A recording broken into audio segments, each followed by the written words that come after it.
What's up, everybody?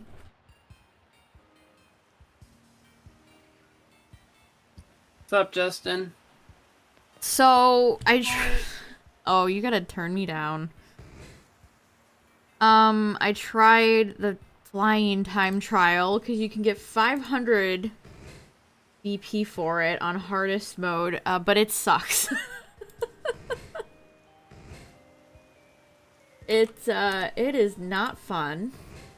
I don't really like it, so that's unfortunate.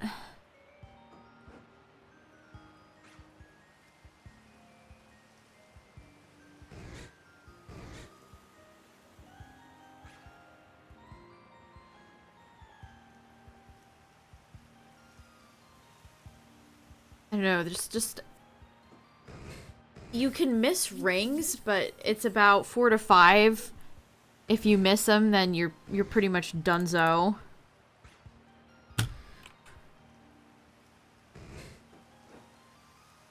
I couldn't even like keep track as to where I was going in the hardest mode.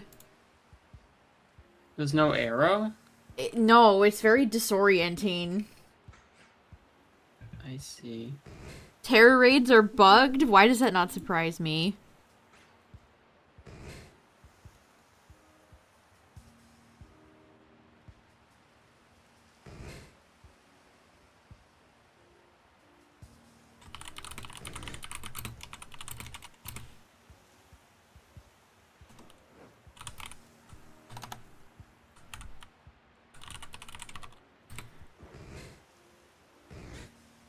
I don't know what Pokemon I'm hearing right now, but it's making a lot of noise. Is it the Matang? And the Magnemite? Oh, I think it's Magnemite. It will stop the raid and teleport you back to regular gameplay halfway. That's insane. They've been running raids for how long and they still can't...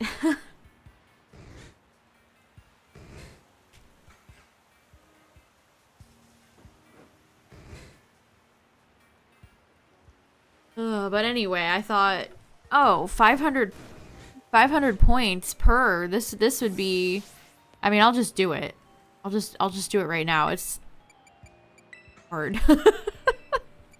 So you have to unlock them one. They only let you do easy and then normal and then hard and then super hard. I should say I'm doing super hard, not just hard. This guy is so excited for me to do this. All right, here we go. Good luck. I'm gonna need it. Yeah, what's up, everybody? The game also takes a while to load these in. Okay, here we go.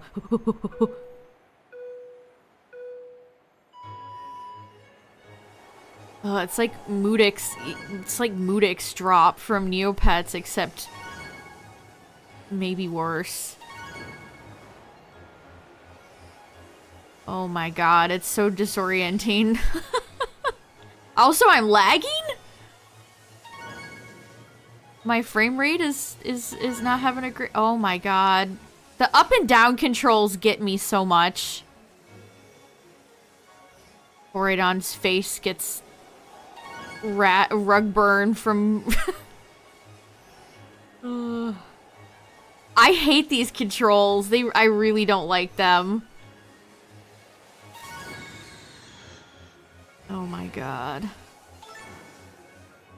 Also, when I originally did this trial, I didn't realize it was Magnemite and Magneton that were holding these rings.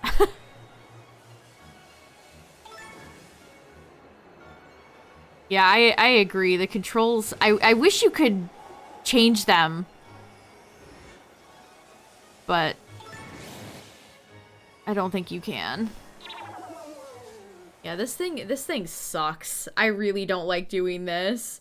This is like the only way if you don't do multiplayer to get decent battle point or blueberry points.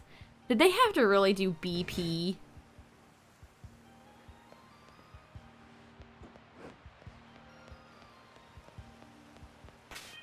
They could have done anything.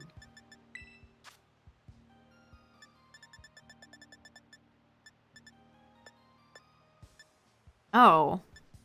Well, you can. Hold on. So, it already feels like it's inverted. Oh, shoot. No, I didn't mean to do easy. So, from super hard, you get 500.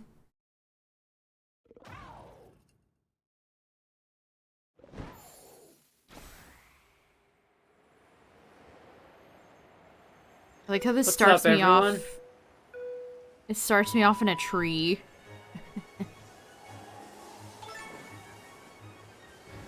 Why didn't these just start off like this?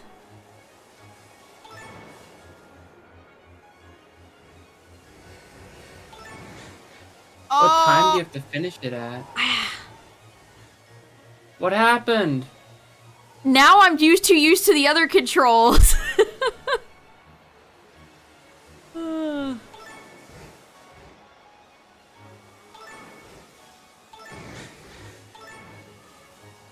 Oh my god, now I'm too used to the other control. This just doesn't feel... I just don't...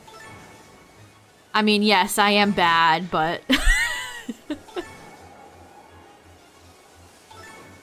Yeah, I would have assumed there was no actual fix for the controls. That's actually surprising. Maybe I'm just used to Nintendo having the Nintendo games having the barest minimum for all their settings. Pleasantly surprised.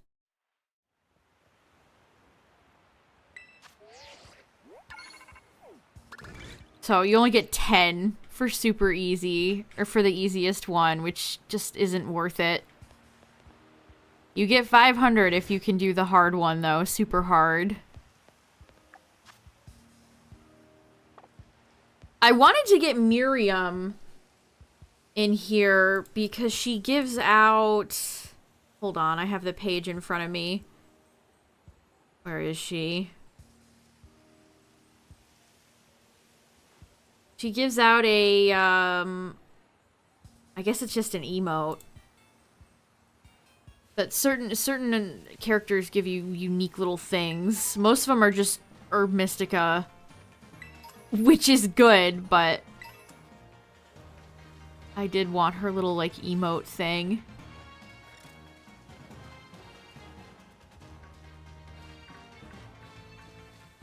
What's up, fellas? Scrafty's got green in the shiny, right? Yes. Okay. Maybe we'll do a sandwich hunt today, chat. I haven't done one of those. I've been thinking Doduo and Dodrio. What do we think? Yeah, and you need those on your shiny list. Yes, that's exactly what I was thinking. Exclamation shiny decks. If anyone wants to see. Also, I just really like Doduo and Dodrio. I'm very glad they're back. And they have very noticeable shinies, so it's like a win-win on all fronts. Alright, we'll just soar our way over there. But this is gonna sound crazy. I've been playing mostly Shield lately. I've been doing a few hosted shiny raids to get some of the ones I've been missing. So I'm up to 582 right now. I know I've said before that raids are kind of... hosted shiny raids are kind of cheese, but when you have to catch Gigantamax Snorlax like 50 times... you are, in fact, working for that. There is work being done when you have to complete a raid 50 times just to be able to catch the Pokemon. Because you're playing Sword and Shield and they don't auto-give you any Pokemon unless it's Dynamax Adventures. I really forgot how abysmal that system was. So I got Gmax, Gengar, and Snorlax after like 50 raids each of just failing to catch them. Yeah, that is a problem. there are not many people. I mean, it makes sense. Sword and Shield is a gen behind now, and especially since DLC just came out for Scarlet and Violet, not many people are dedicated to the Sword and Shield grind, but I am. But I am. So I actually got Cutie Fly. What other ones did I get? I got Rotom. Like the only... I wasn't originally gonna get all the Rotoms, but I decided against it. I think I'm only missing Heat now. I did not enjoy shiny hunting Rotom in this game. So that's my logic. If it's an annoying, like, tiny Pokemon, kind of like Cutie Fly. Like, I would shiny hunt Cutie Fly in this game again, just for, like, a chance at a marked shiny Cutie Fly. But Cutie Fly only spawns during the day, and it's so small.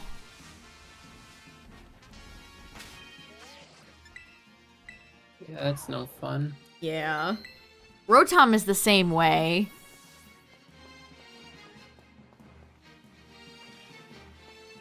I caught the shiny bug earlier, and Yeah, I was like... you did a Delibird. Hold on, I gotta bring up my At first, sandwiches. I booted up BDSP because I wanted to do a chain, because I don't know why I was in the mood for a chain, and that game is not fun. So I booted up Violet, and I did a Delibird on a mountain, and I got one in like 10 minutes. I guess I'll do normal, right? Because if I did flying, Scyther would show up. No mark, unfortunately, but we try. Yeah, don't forget, chat, if you're interested in shiny Delibird, that event ends quite soon.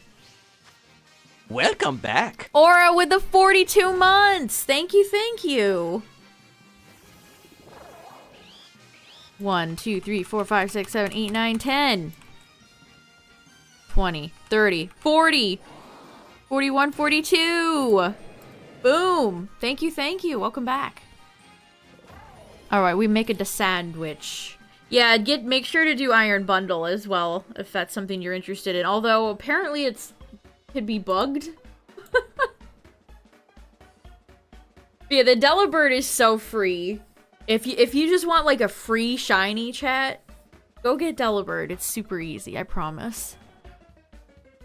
Alright, for normal, we need chorizo.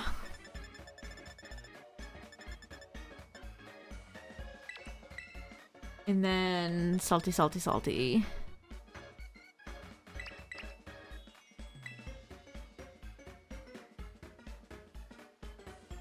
I think. The way this website's laid out is kind of confusing. Oh, I need to pick a pick. Pick a peck.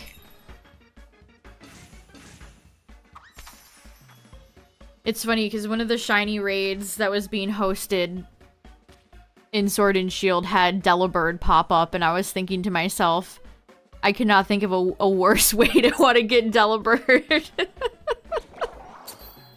I could not think of a worse way than trying to get Delibird from a Dynamax raid in Sword and Shield with that awful catch rate. No, no, no.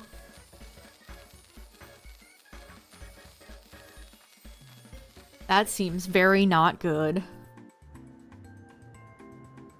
You know who doesn't have a good catch rate, chat? Rotom.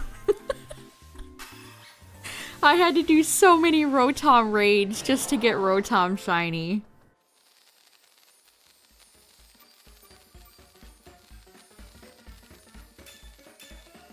Alright, that worked. Good.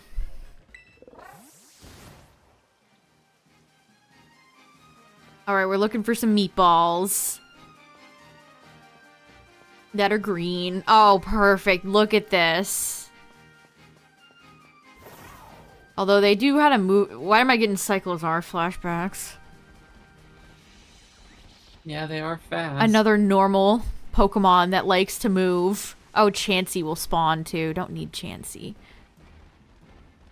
Although, to be fair, Chansey's one of those Pokemon I could see getting a form in the next gen.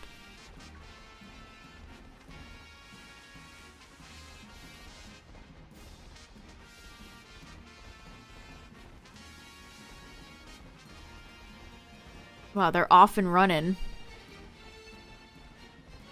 Instead of, like, Blissey. I guess I mean the whole family, because Chansey doesn't... Chansey's such an iconic Pokemon that's in, like, every game, and yet it doesn't have a form. Jigglypuff finally got Screamtail. Which is... Look at the way... Did I ever show you this, Tyler? I thought you would find this amusing. Having a sit. My gosh, yeah, he is sitting. He's roosting. Dodrio's just having a little sit. I was like, oh, that's cute.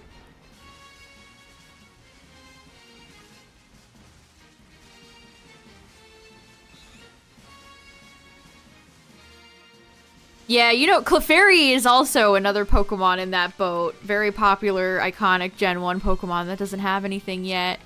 Yeah, he's just having a little sit. Isn't it cute? Oh. Yeah, these guys are just spawning out of thin air, and then I'm gonna have to go chase it down.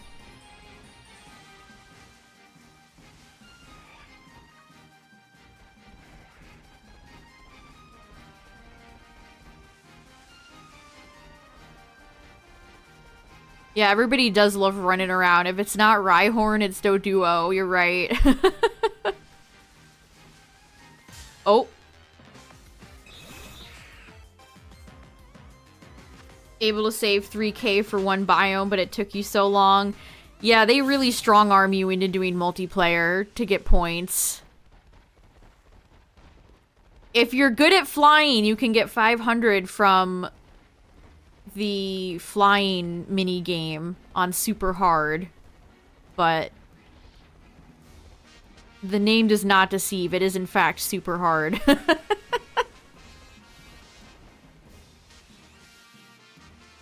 Yeah, I would have honestly thought Dodrio would have been more hostile, but they're just kind of like chilling.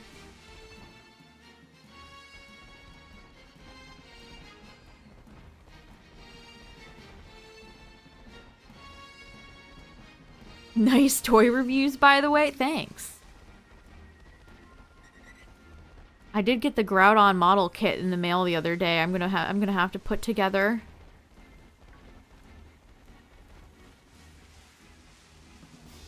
A Jumanji reference. Yeah, geez, they're just spawning and then running off and despawning. I feel like I don't even have to do anything right now. There are a few stationary ones.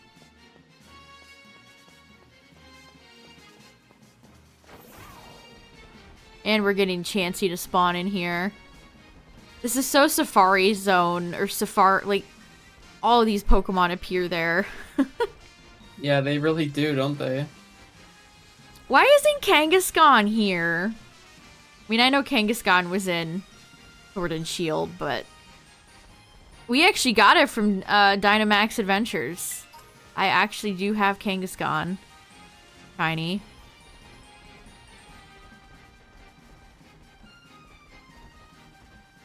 Yeah, actually that's a really good point, Silver. Watchog would have been great here.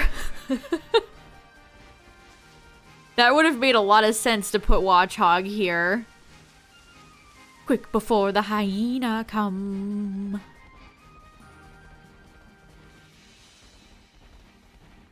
When will Watchog return from the war?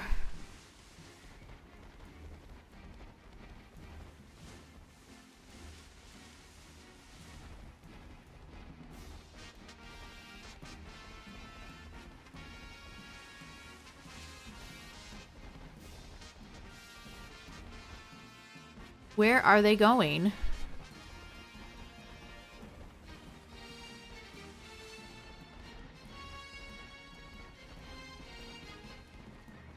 But, it's almost Christmas, chat, but if you were for some reason thinking about Valentine's Day, the Pokemon Center just added a bunch of Valentine's Day stuff.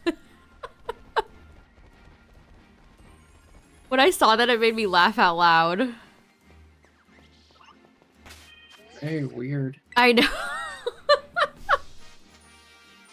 I mean, there's already been, like, nail polish companies have released Valentine's Day collections, and it's like, my goodness. They really do love pushing them earlier and earlier every year.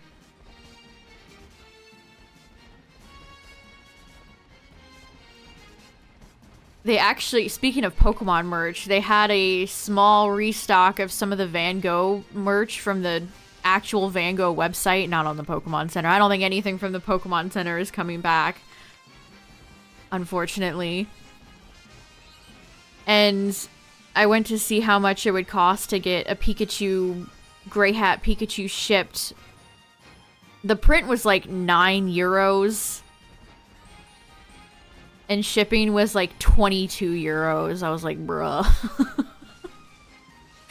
I wanted to get a magnet set and a Pikachu print, and the shipping was more than double those items combined.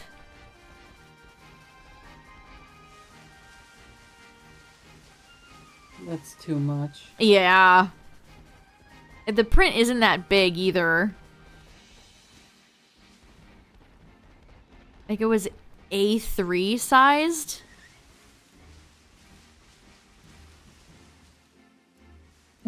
That's not the shiny I was looking for.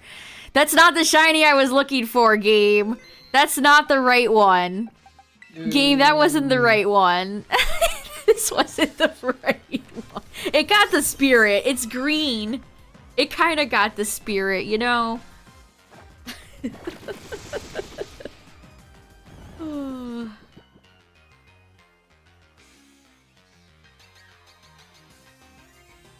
Zom Chansey.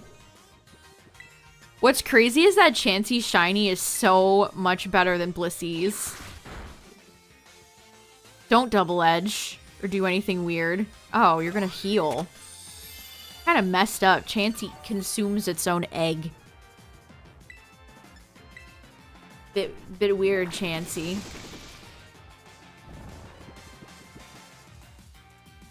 Chansey's one of those Pokemon that always just feels inherently rare to me. Yeah, I feel that. I have a core memory of playing Pokemon Crystal, and there's an NPC that wants to trade you a Chansey for her Aerodactyl. And I remember being in, I think it was in Uno's. I remember being in like a restaurant playing my Game Boy, just looking for Chansey because I desperately wanted an Aerodactyl.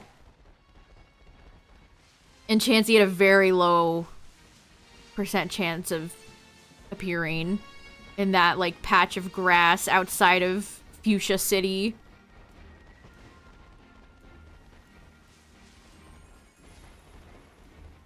Make Chansey Paradox Chansey where it's like Fairy Dragon would have gone hard. Wait a second. That's a great idea.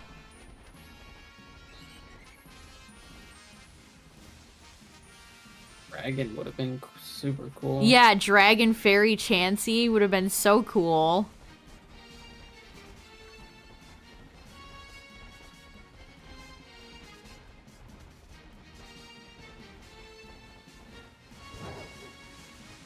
Oh no, I could spawn another shiny Tauros. I definitely don't need to be doing that. That would be funny though. Some people might have a lot of Delibirds or a lot of Milceries from the event. Me? Well, you see, I have like 5 shiny Tauros. I'm the Ash of having lots of Tauros, but they're all shiny. Tauros compilation. That would be an incredible video. Oh my god.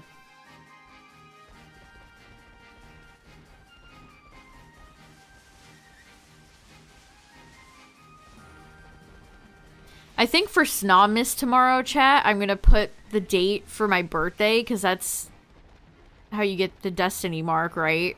Or some sort of fancy mark. Because I already got a snowy shiny Snom, so that can't be topped.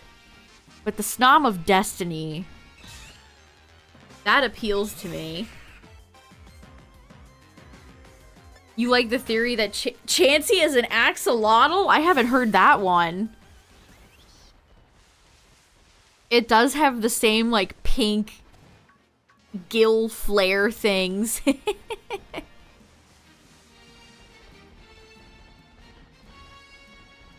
Also, I think I fought all of the trainers in the Savannah biome, and yet... Do you have to defeat, like, every trainer on this entire map to get BP?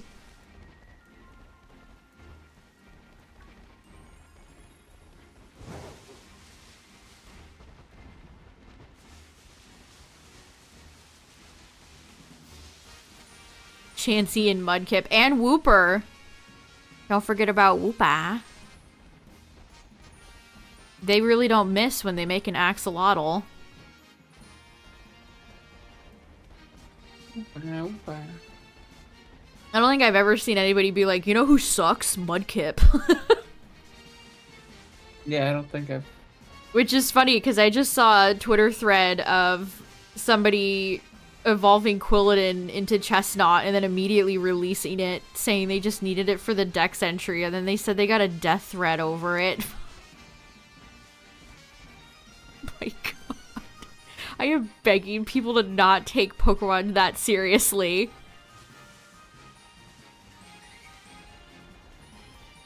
I saw somebody that was like, you didn't have to release it.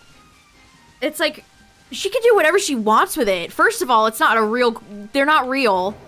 Second of all, if you're getting that overly emotional about somebody else's pixels, I implore you to go touch grass.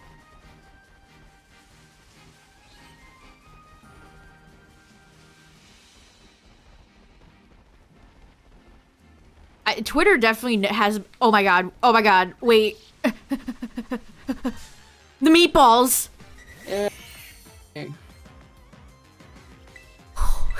Ooh, they're spiky. It looks like a fruit. What the Ooh, heck? It looks like a yes! This is such a... I missed you so much, Doduo. Welcome back, my friend. We got some... Go back to sleep. Oh no, it has thrash. Yeah. It's like a gumball. The gumballs that drop from what is with the first turn wake-ups? This Doduo is hell-bent on thrashing. Please stay asleep. Ma'am. What? What is happening? My god, Mushy Mush about to die. The Doduo's confused, too. I cannot false swipe this.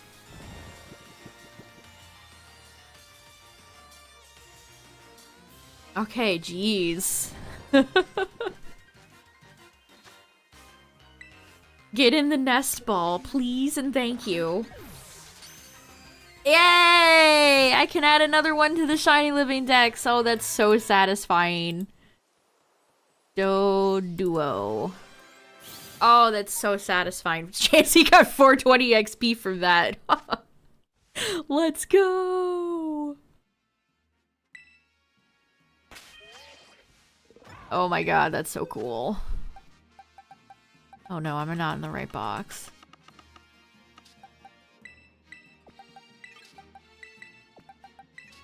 Alright. Now we need one more for Dodrio, or just a Dodrio. Let me save. Well, I should heal Mushy Mush. Mushy Mush just stood there and took a beating.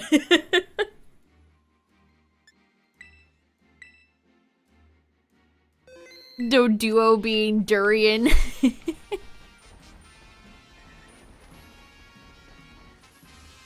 Yeah, that thing was spiky.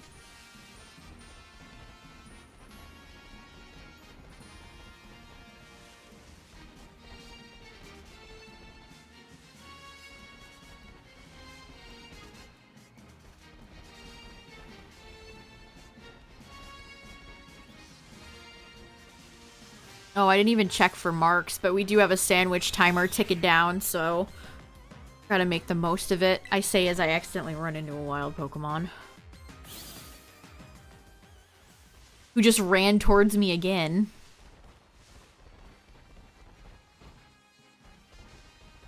Doduo was your first sleep shiny? How's Pokemon Sleep these days?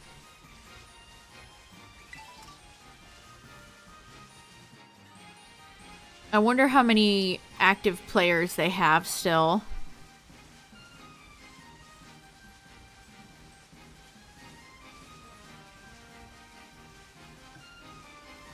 My god, everybody is just booking it. Look at these Chanseys running.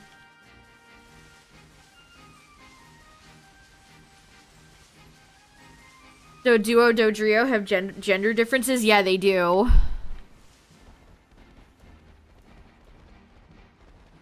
Isn't Sleep tremendously inaccurate? That would not surprise me if that was the case.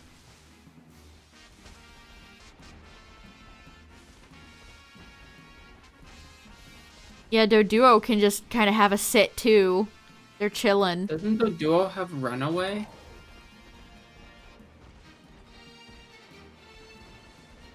I don't know. It does have Runaway.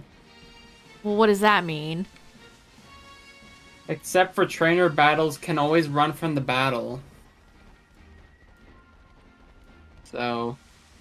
I think that means if you're using it. I don't think that... Does that work with wilds?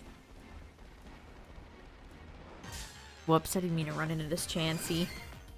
Like, that Chansey is a tail. Just a big egg with a tail. Surprised that it actually released. I really would love to know what happened with the development of that game. Dugong is also on my list.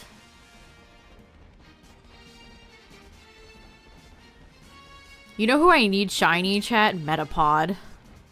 I have Butterfree and Caterpie, but not Metapod. And neither Butterfree or Beedrill are in this game, which is weirdly frustrating. Free Weedle, dude.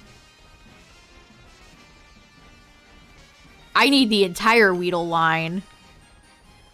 Caterpie I got from Let's Go, and I think Butterfree might have been either a Dynamax or just a regular raid.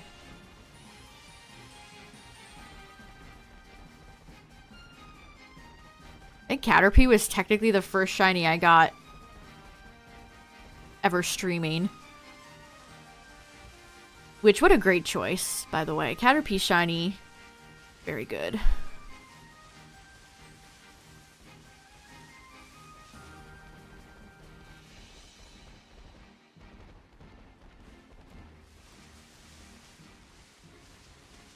But I really wonder... There's the list to see every single shiny Pokemon in Gen 9. I want to see if there's, like, different ones. You can look at the icons on my Dex list. They all show up shiny. Yeah, but is it, like, in-game?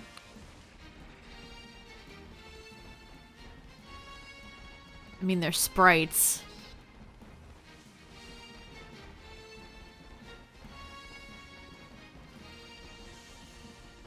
I really do wonder why Pokemon Sleep was announced and then took, like, a billion years to come out. So what's the truth?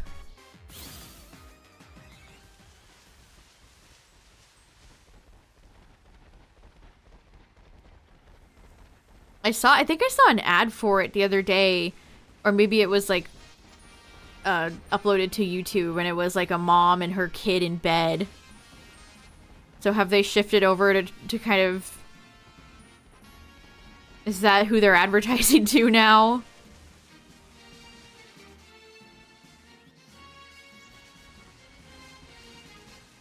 Your Greninja says that its original region is Hoenn?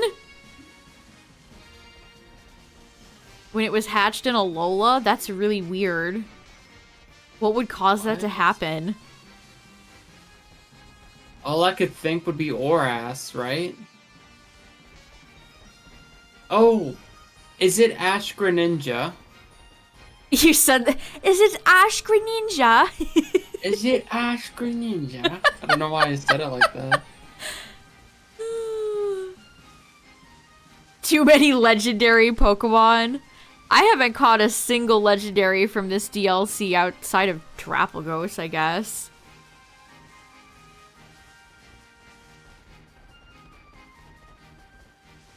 But I can see how they could pile up like that. That is funny. What a strange problem to have. Oops, too many legendaries. Your Charizard from Fire Red also says Sinnoh? That's really weird. Maybe it's because did you hatch it in Sinnoh? I don't know. Weird. Come Is on, that give like a me one more home glitch? meatball. Maybe it's a home glitch.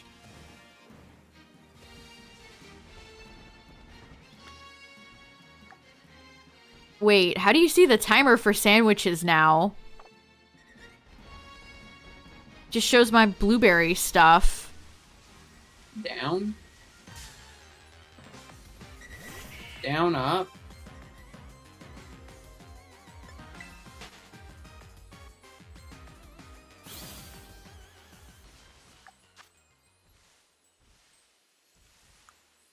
Oh, you have to hit L or R, L or R on that menu. Okay.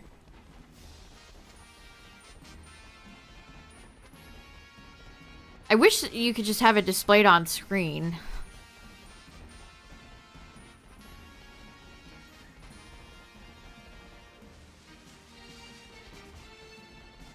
Yeah.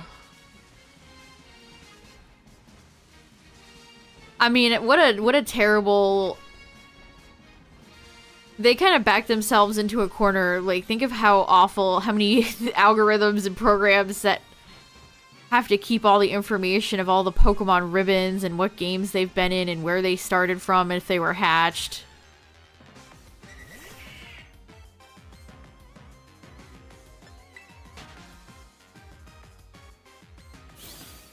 So legendaries are good for keeping for future Pokedexes, so you could just store them and keep them for, like, if you have Zekrom and Reshiram, then you can have the Pokedex ready easy in any, like, the future black and white game. Or if you have multiples, trade fodder, or honestly just surprise trade.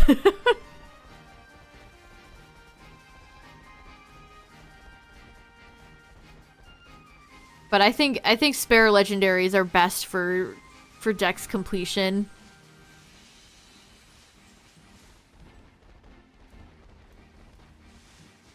Howdy, howdy, howdy. Yeah, and marks now on top of it.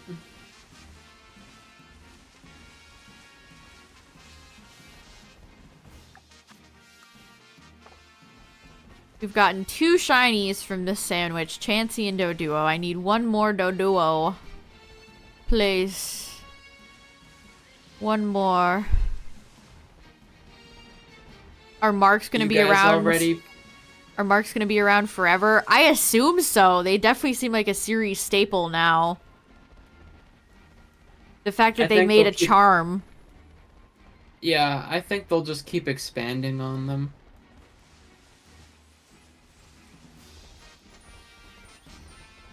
What were you gonna say? I was gonna say, are you guys all ready for Christmas? Holly jolly. Jingle jangle. If you did all your shopping or wrapping, or if you're just ready to receive present. Ready to receive present. That's you, Tyler. Who wouldn't?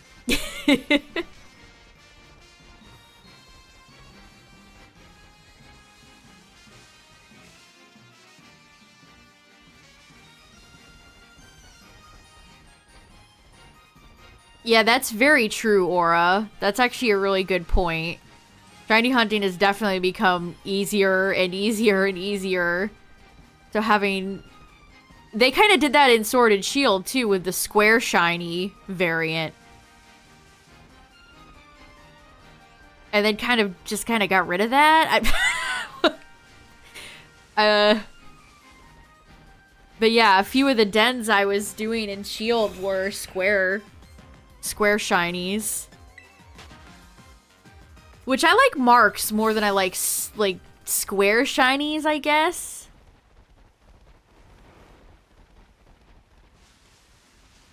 I don't know.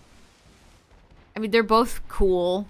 I guess. It was always exciting to hatch a square shiny because the odds were really not in your favor, so they were definitely felt cooler. But at the end of the day, it's just kind of like an extra little thing on there. A shiny is a shiny no matter what.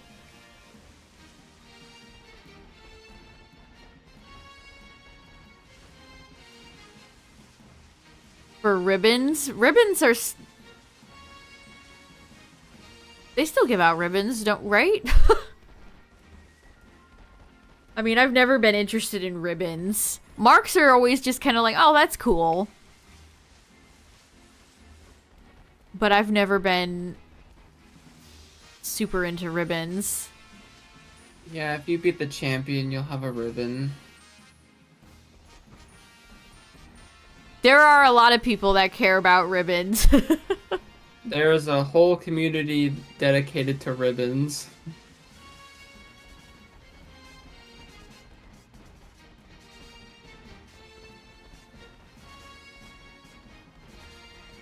I don't know, any little thing in Pokemon, you're gonna have a small, maybe just a small niche group of fans. Like, people who love doing, like, the curry decks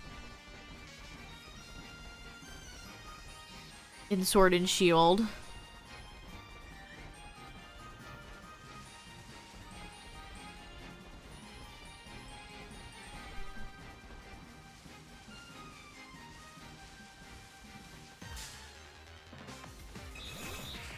I like ribbons more than marks, but that's just because I'm Really?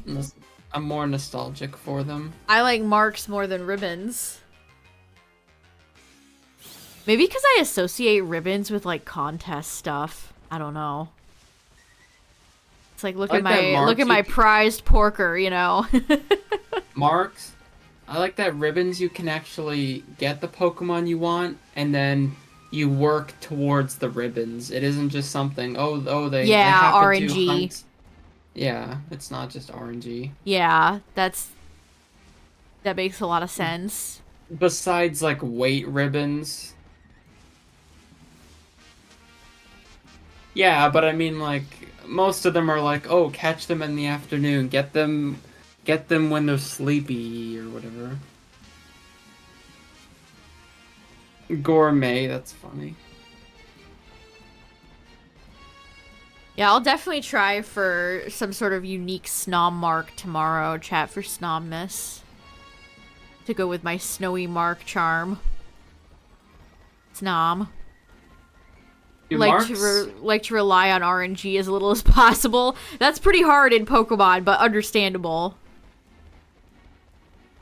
Do marks appear in home just like ribbons? It's a good question. I don't know.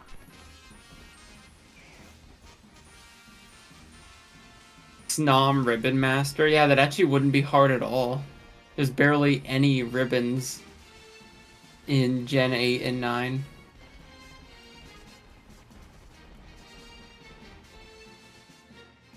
I reorganized all my Masuda hatches in Sword and Shield, and I had the 3 SNOMs from the SNOM-MASes in there. Made me smile, even if they're all in Ultra Balls. I think I caught the SNOM from last year in a Love Ball. Maybe we'll pick out, like, Moon Ball for this year's SNOM if I can find one.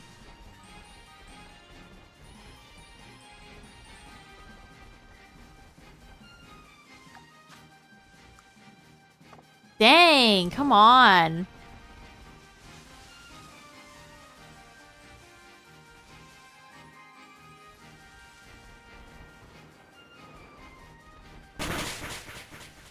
General Wiggins with the raid! What's up, everybody?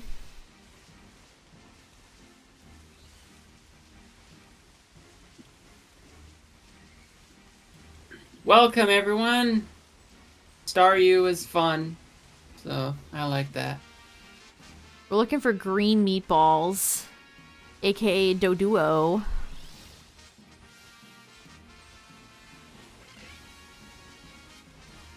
Dang, do I really want to use another sandwich to get one more? Let me check the Doduo we actually caught real fast.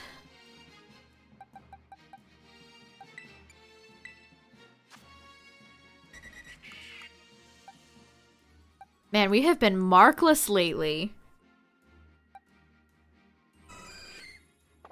2 green shinies. We could do, grass one for execute. That might be fun.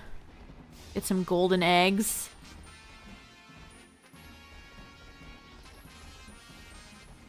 Well, this is all just shameless Gen 1 Pokemon out here.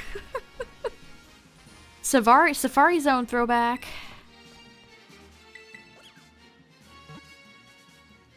I feel like we haven't seen I guess Staryu and Starmie are in Sword and Shield. But I kind of wish they were in this game. They would be cool on the beach.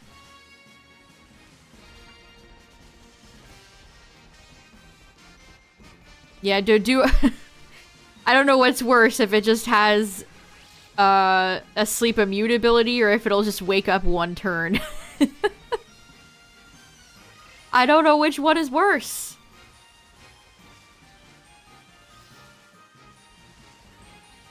Starmie could have made a cool Paradox Pokemon. Either Scarlet or Violet. I could see both working. I think Starmie would have been perfect for Violet. Yeah, that would actually have looked cool. Make it look like a ninja star or something. I don't know. Or if you went Scarlet, make it all, maybe it would have... Make it look more like an actual starfish with, like, big claw grippers on the bottom of it. Mm-hmm. There's so many Gen 1 Pokemon. I know everybody's like, oh, Gen 1 always gets all the love. But there's so many good Gen 1 Pokemon that don't have diddly jack squat. Like my friend Venonat here. What does Venonat have? Nothing. Venomoth gets no respect. I guess. Yeah, Venomoth is pretty bad too. Yeah.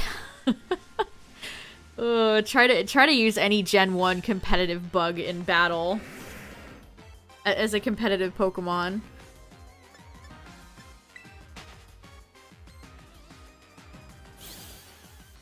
And Fearow hasn't even been in a game. I don't know why they hate Fearow and even Pidgey. Like, and of course, I have to specify where no BDSP. No BDSP. Those don't count. Those do not count. Like, sure, they're there, but... Sure, they're there, but are we... do we really have to? Yeah, like, Venomoth is pretty perfect. Or Venonat. And then Venomoth, what else are you gonna do with it that isn't already done? I guess they did like a cool Mothra with Gmax Butterfree. I don't know. There's so many unique moths out there. I feel like there's something they could do with it.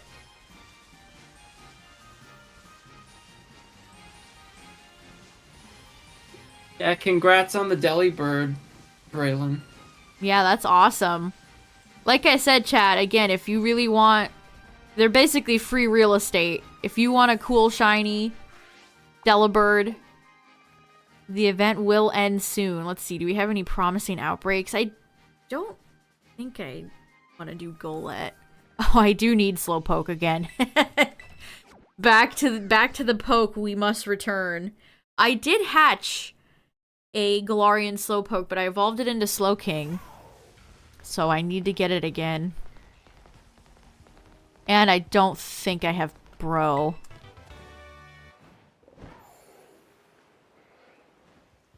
Never finished BDSP. Valid.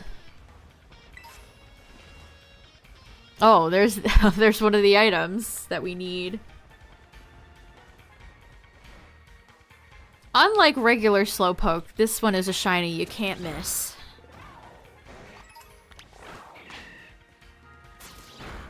I never did any of the Romanus Park stuff. We beat BDSP and did a fair amount of shiny hunting in it. But I never actually did any of the Romanus Park stuff.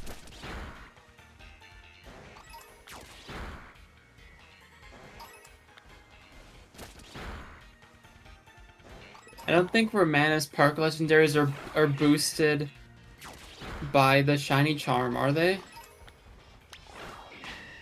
I actually don't know, because I detest reset shiny hunting so much, I try to never do it if I can avoid to.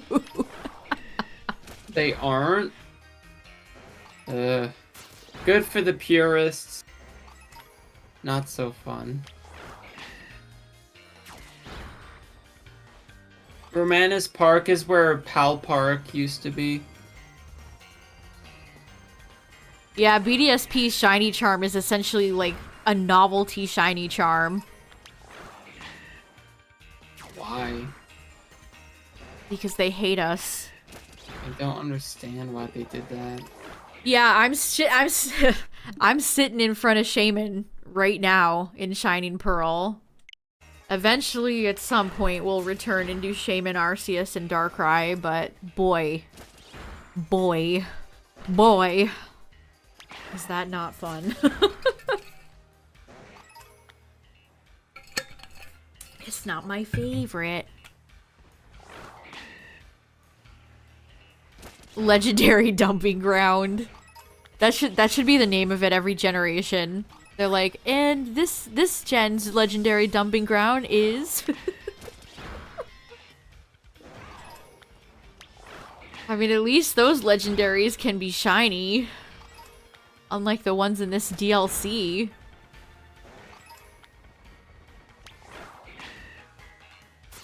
Anytime you have to hand it to BDSP over another game, I feel a cold chill in the air.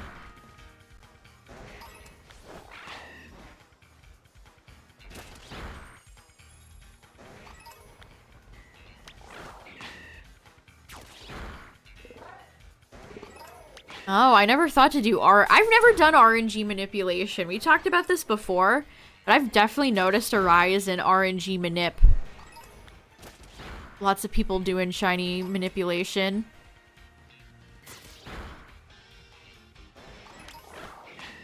I agree.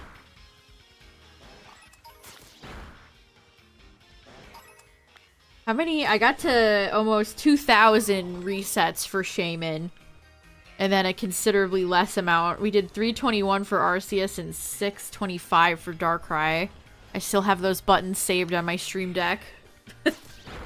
All my counters are on one page.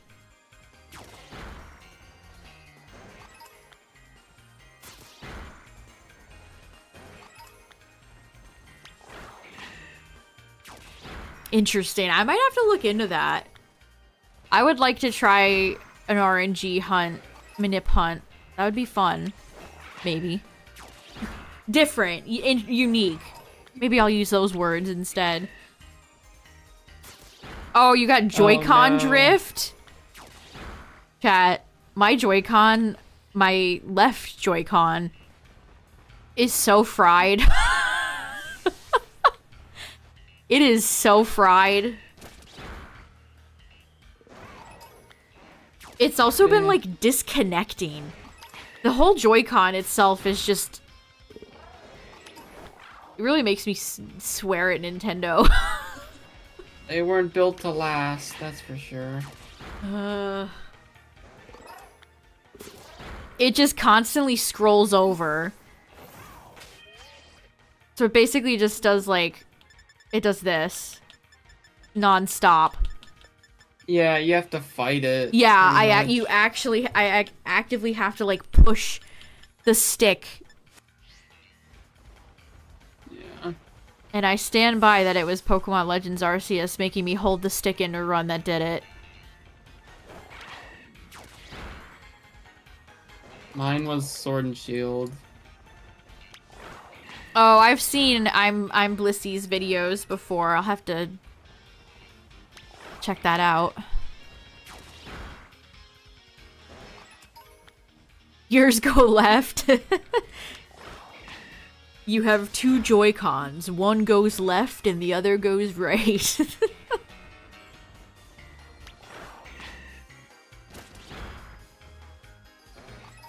And it's like I could send him in, but I don't have any backup Joy-Cons. I don't want to buy any backup Joy-Cons.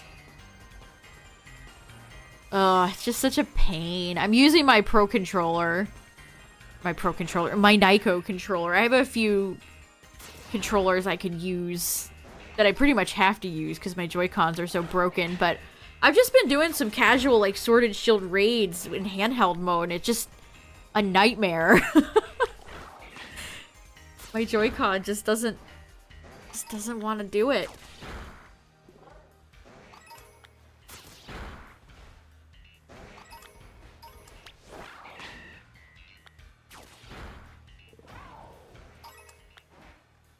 Has Game Freak said they'll make another Legends game? We don't know. We'll find out in February what game will be coming out next year.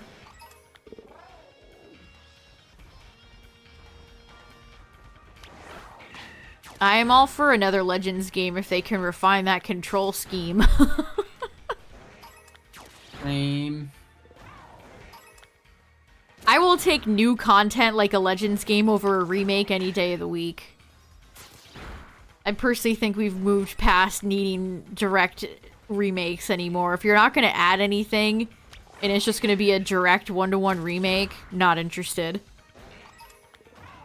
Pokemon toy. And we'll get some Unova lore. Pikachu helps you manage your IVS. I could see a big plot of the storyline being, because I remember this was in Gen 5, the, what are they called? The brothers? The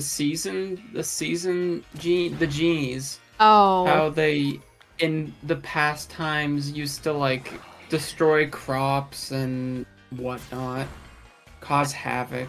I think it's so funny that PLA, a Gen 4 game, gave us another genie instead of doing anything with Mesprit, Azelf, or Uxie. Yeah, missed opportunity. Honestly, give alpha forms to every single Pokemon. I don't know why my first thought was Cryogonal. I'll say Druddigon. Just here because of Slowpoke? Fair.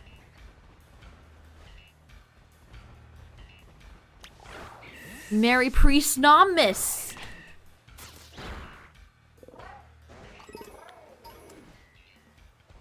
Here's a question, chat. So for our hypothetical Gen 5 game, would you prefer it be another one in the past?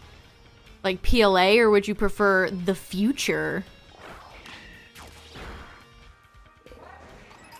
They could do what they did with the original Black and White and release one in the past, one in the future. I think Black and White 3 would be the best case scenario and the least likely to happen. There's no way.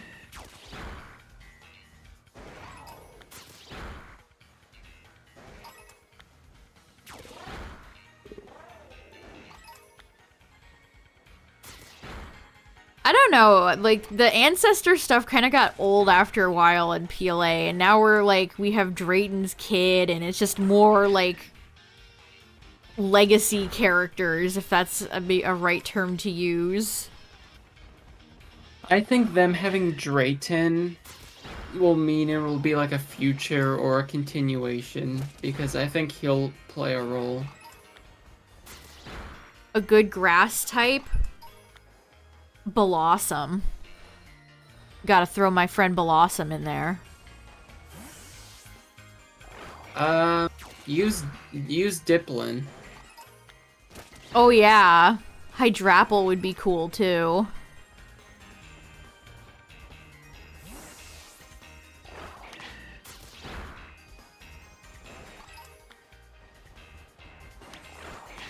Like, Lacey and Drayton are both from Unova, so why wouldn't they appear again?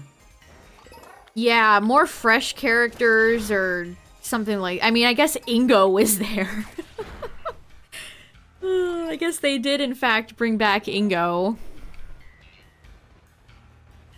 Who is possibly still stuck there? Question mark?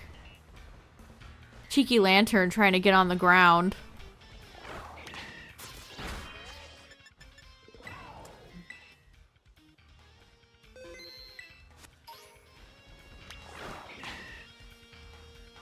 Yeah, they definitely feel more lived in. I know what you mean. Normal shrub, I know what you mean.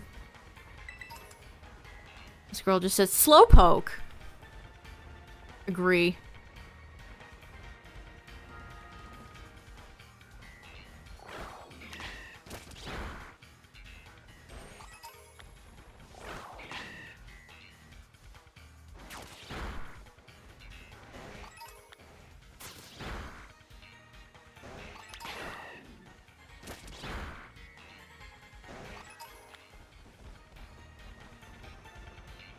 They're not the original Dawn and Lucas, but the ancestor. Whoops.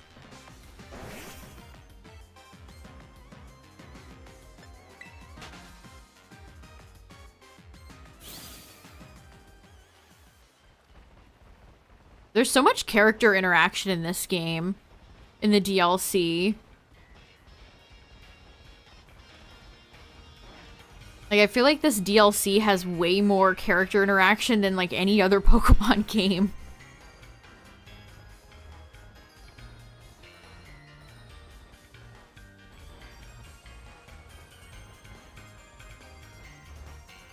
They would never do this, but they could have something where it's like somebody from the future or somebody from the past or the thing you play as wishes for this to happen and it comes true because Victini or whatever. Yeah, they should definitely do something with Victini. That's how they get sent into the future or past. Mostly they should allow us to shiny hunt it. PLA having Manaphy locked. No good. That's no good.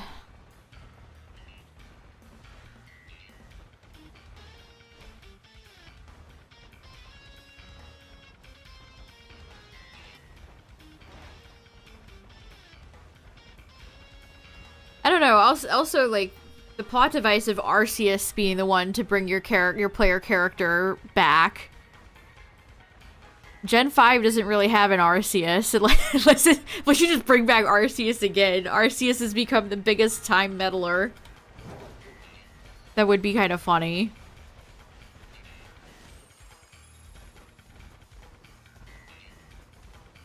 Slowpoke with me? No, I love that. Slowpoke rules.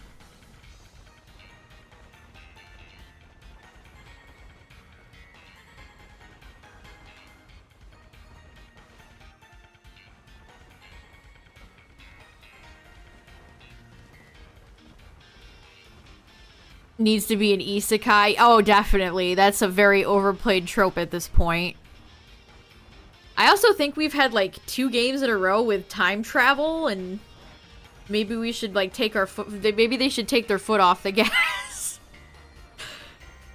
How have we had 2 Pokemon games in a row that deal with time travel, chat? That's very... That's just very weird. Because I'm pretty sure it's a time machine. I don't think it's a wishes machine or anything like that. I'm pretty sure the Sada cutscene solidifies that it's definitely like a time machine. Yeah, she said it's a time machine. It's a time machine. Yeah, it's a time machine.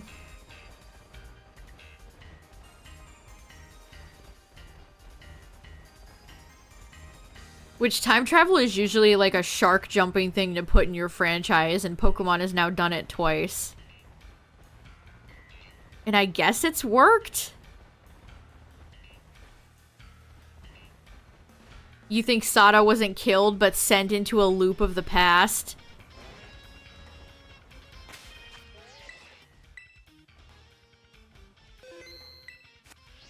I mean, obviously they're not gonna have like a skeleton, a human skeleton in a Pokemon game. But yeah, there's like no body. That would be messed up. You bring Armin down there, and there's just a skeleton.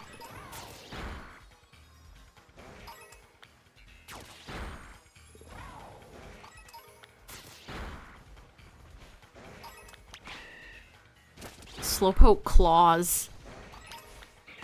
Where? I guess they have one claw. Oh, it is just singular.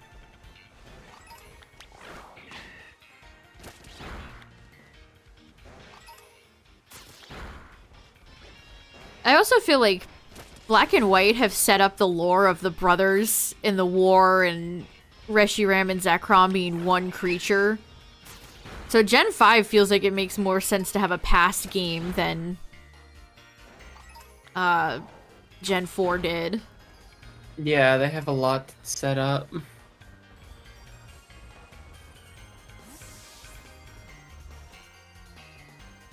She'll forever keep approaching, finishing the machine, and then Koridon Muradon does the roar.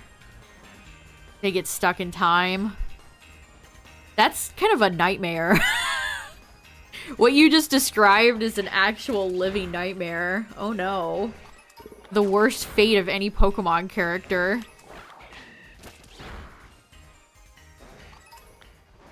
We know there's alternate dimensions in Pokemon from Oraz. The Pokemon MCU.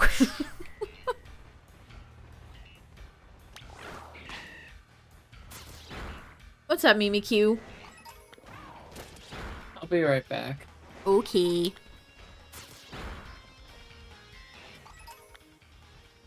Bow, bow, bow, bow.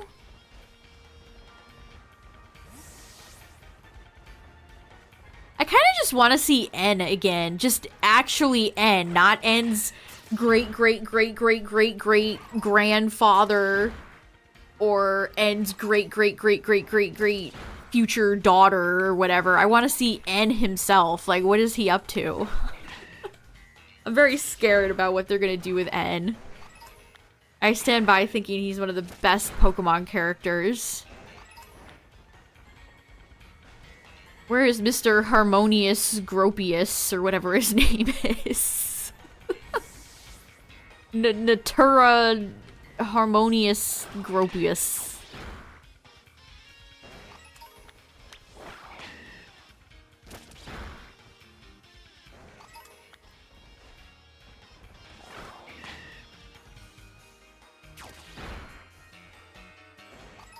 And getting thrown into the past.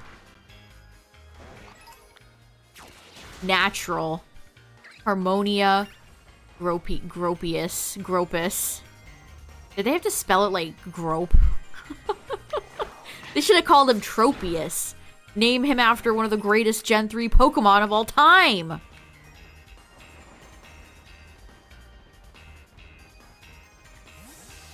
Twitter definitely has my number because they've been showing me so many like rancid hot takes about Pokemon. And I saw one that was like, the Sada Turo boss fight and ending was the best ending in any Pokemon game ever. I don't even think that's the best ending on any Pokemon Switch game. I feel like PLA had a better final boss battle. But anyway, the best Pokemon ending was Black and White. I don't know, were people that impacted with Sada and Turo? Sure, it was a neat fight, but I guess they had Paradox Pokemon and Master Balls. I feel like Volo and Giratina were way cooler, personally. What are we talking about? I was talking about how Twitter has my number showing me hot take tweets. Remember the one I showed you with Sada, that person that said Sada and Turo's boss battle was the greatest ending in any Pokemon game? Oh. No. He just rambles. I mean, a lot of Pokemon characters ramble. At least him rambling, he's actually staying on character. I don't know. Ended is not a normal person, is one thing I'll cut the character some slack with. He was raised by an abusive person in Getsis. In a weird, creepy, like, if you go into his room in Black and White, it's like, this is not a normal child. This wasn't a normal child. I also think at the time, no other Pokemon game had done that. Have a character like that, like at all. And then the ending to it where you actually get a cutscene, which that is also a first at the time, where he's just talking and he says farewell, and then that piano music plays and it's just like, yeah! and then it cuts to black and then credits. Like that's so cool. I mean, the meaningless rambling is... You can say that about Lysander. You can say that about Cyrus. I don't know if it's a translation thing or what. I mean, he's just saying believe in yourself and do what you think is right, pretty much. I don't see the issue with it. I don't know, I get it. Like, throughout the game you talk to him, he just kind of says shit. But that's a Pokemon problem. That's a Pokemon writing problem that has existed for a long time.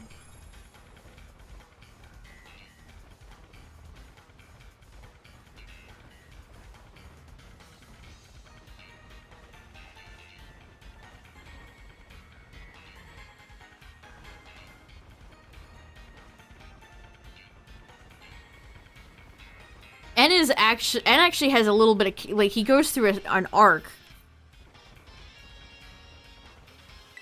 Is the one thing he has that characters like Lysander don't.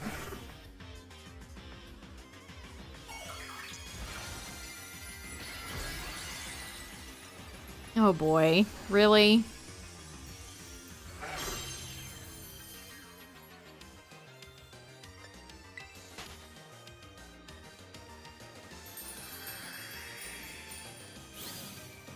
And traps you on a Ferris wheel to rant. I did. Speaking of Pokemon writing, chat, I was in the, I always want to call it a dorm room. I was in the club room, and Lacey and Crispin were talking, and he had dialogue like he wants to ask her out. And I don't think there's ever been so much romantic, you know what I mean? Like, shipping coded dialogue in Pokemon games before.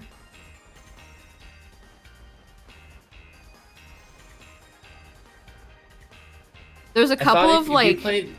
There's a couple of curious dialogue between, like, Gita and Rika and other characters like that. If you play as the male character in Black and White 2, and when Yancy keeps calling you, I think that's supposed to be, like, a girlfriend thing. Who the fuck is Yancy? She sends you to do quests. With the sea gear. She calls you.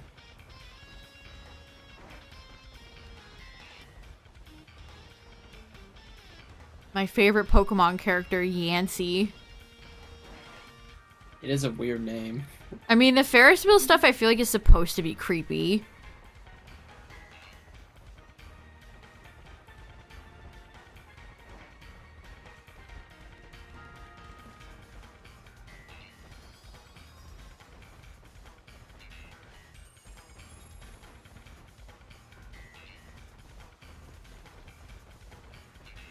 Come on, where's Slowpoke?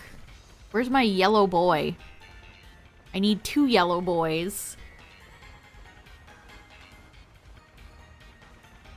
The AZ moment after the champion? I can't ever take that serious because it's just like a 12-foot tall man.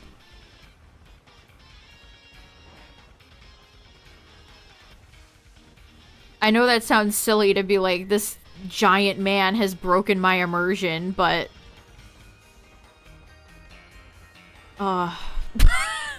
AZ X and Y was dumb.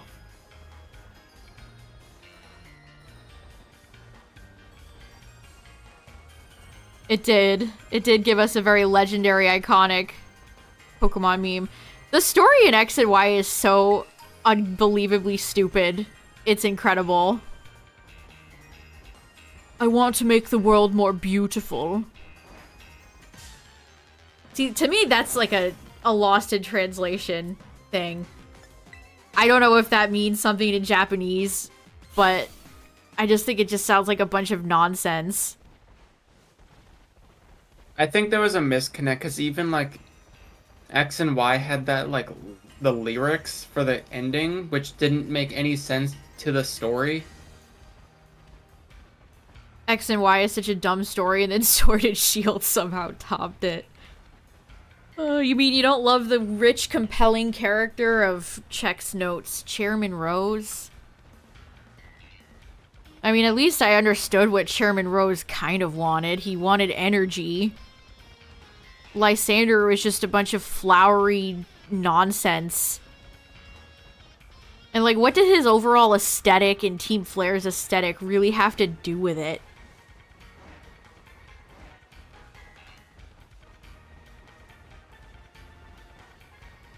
Like, some of the Team Flare admins are actually kind of neat. I like their designs, but I don't really understand what it has to do with Lysander's purpose. Also, Lysander's end goal was pretty much the same as Cyrus. They Cyrus just is wanna also make it- pretty bad, I will say. All they wanted to do was make a new world. Like, okay. Cyrus is one of those characters where it's like, he must have really been paying those grunts a lot of money, because why would anybody want to go along with that?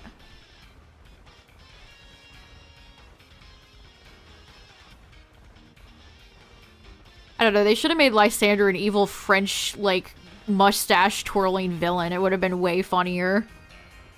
You should have showed up and went, oh, I am the evil. They should have made him like Hawkmoth. Make him Gabriel Agrest from Miraculous Ladybug. This is how we fix everything. I think he should have just been like a mad scientist where he was harvesting the power of either Mega Evolution or Yveltal for Zygarde to get Oh, I thought Zygarde to 100%, and Zygarde is a Pokemon. Like the Zygarde cell is something he created, and then he was like trying to expand on that. Yeah, you know, Lysander did have that final fight where he had that, like, weird machine. Mm-hmm. Wait, where did that come from?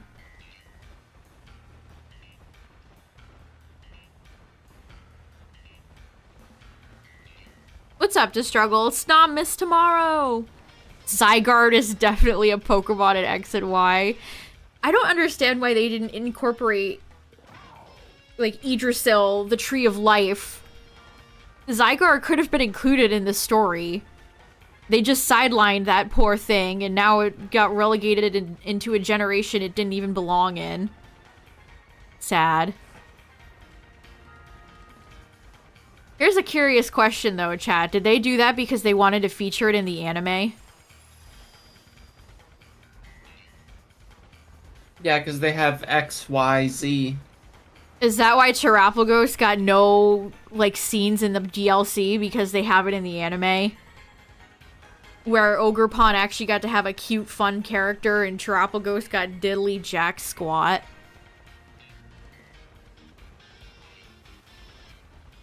To actually be on Christmas? Yeah, I don't want to stream on Christmas. Besides, Christmas Eve into Christmas will turn into Christmas... early Christmas morning. So it's technically gonna mostly be on Christmas. They needed a valid reason for... I mean, Ash lost a good chunk of his Gen 6 team from that.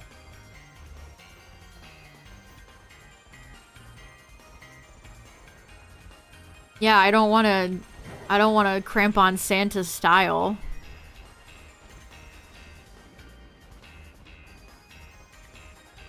I don't know. I think that's an interesting thing to wonder about, because they really did focus a lot on Zygarde in the anime. It was so dark, dude. It was so good. It was so dark. Was it really? Was it really?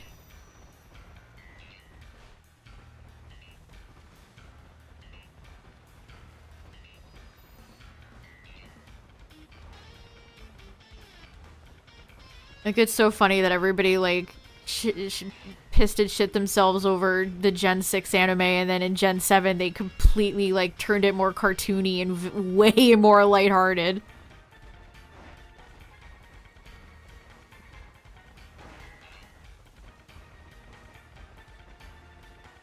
Terapagos has been in the anime for, like, 2 months now. It's gonna fight Rayquaza. It's actually gonna fight Rayquaza. One little turtly boy versus shiny Rayquaza that definitely looks like it's gonna have the stellar Terra type.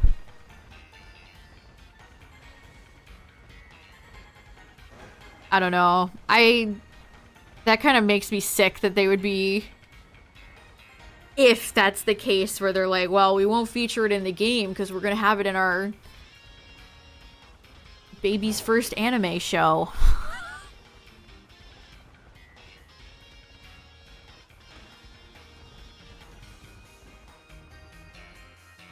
Yeah, it's kind of what they did with Celebi, huh?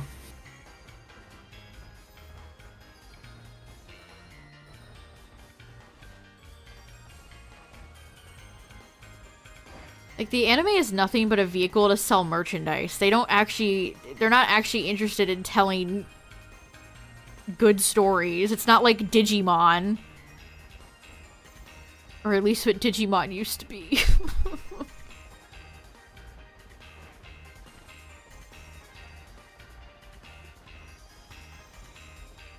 I mean, I guess all that. They want you to buy merch for all that shit, but I don't know. I just don't like the Pokemon anime, and I never will.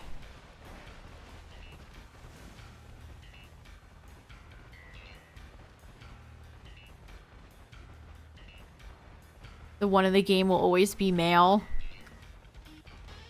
I would like to know why that is the case.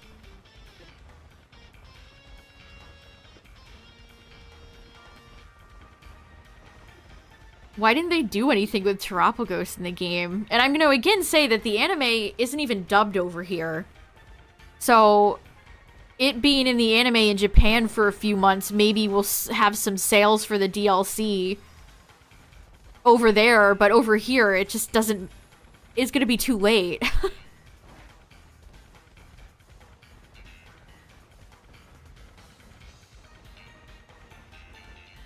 I don't know. I don't think enough people realize that the incompetence is not just from the games. It's all the way down.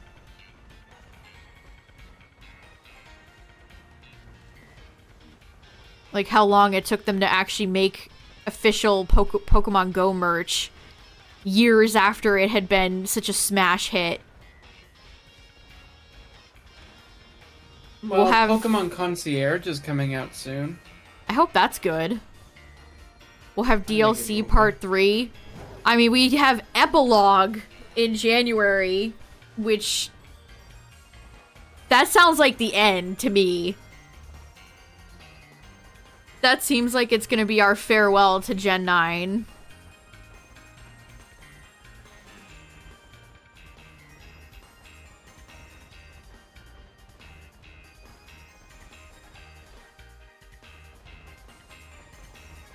I feel like Pokemon would do really well on streaming services, though, especially for, like, parents playing it for their kids during the day or whatever.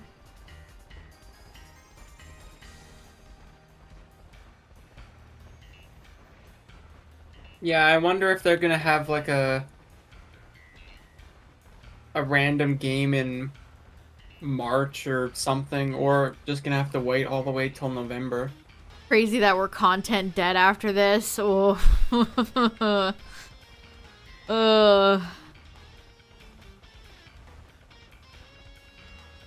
That is indeed a crazy thing.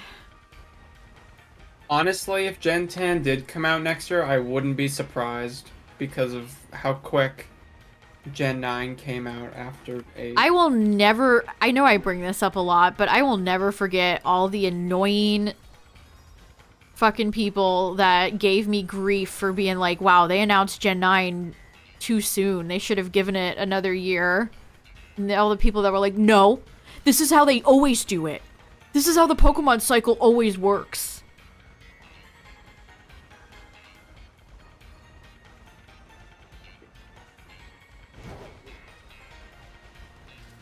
Enjoy your slop, I guess. Doesn't the Pokemon anime release on Netflix? I actually don't know. I know that the UK has it right now. Yeah. The dub is actually out in the UK way before here.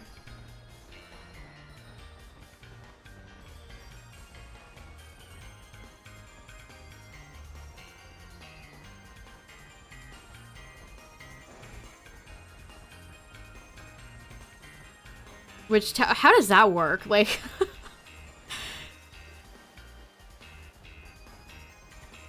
I still stand by that they should be releasing subtitled episodes directly after they air in Japan. They have the money and the resources. They're jokers. They're dubbing Pokemon like it's 2004 still.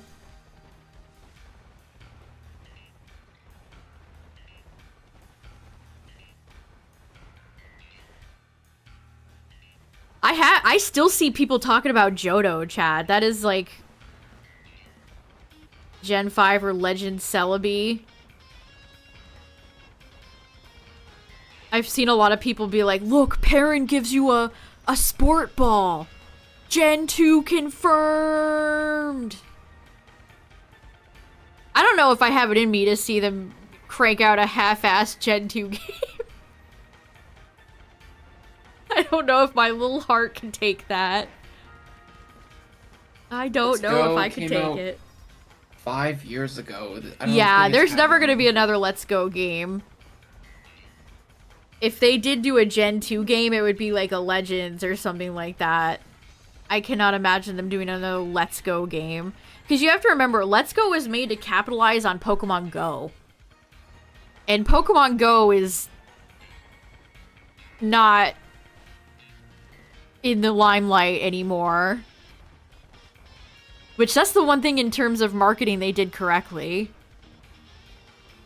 Also, I don't think that they're going to release a game that requires motion controls now that the Switch Lite is out. Because that's just totally, like... that audience will not be able to buy it or play it. Only played Pokemon Let's Go. Like, that was his first Pokemon game? Or that's the only Pokemon game he's played since? Man, Pogo YouTubers are something else. That's crazy. It did work in handheld? I thought it didn't work. No game should have solely motion controls these days. Especially when Joy-Cons are so wonky. How did it work, though, in the Switch Lite? Oh. With gyro, huh?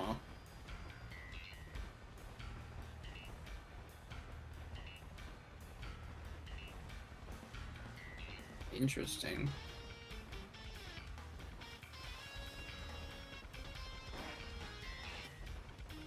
I can't imagine getting into Pokemon Go and having no prior knowledge of Pokemon. That's crazy. Was he just doing it for content then? I mean, that's kind of soulless, but you do you, I guess.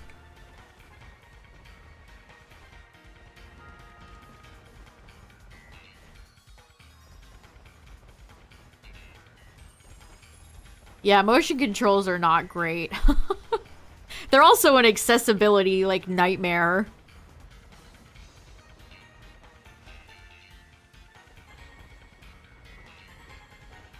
Joystick aiming. I never felt like I got the controls in, Let's Go down properly.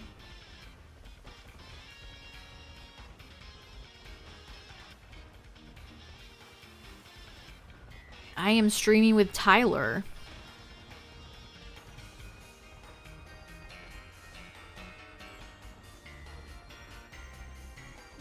The Let's Go speedrunner community. What is even the best time for that game?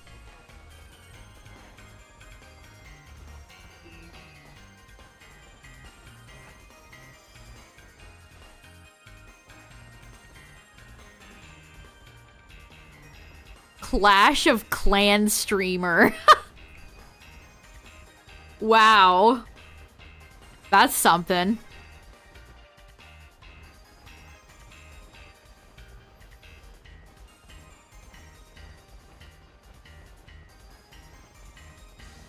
.257's the Let's Go world record. That's a fairly... Pokemon's... I like watching speedrunning, but Pokemon speedrunning is always kind of complicated, especially older games when you have to generate a seed correctly.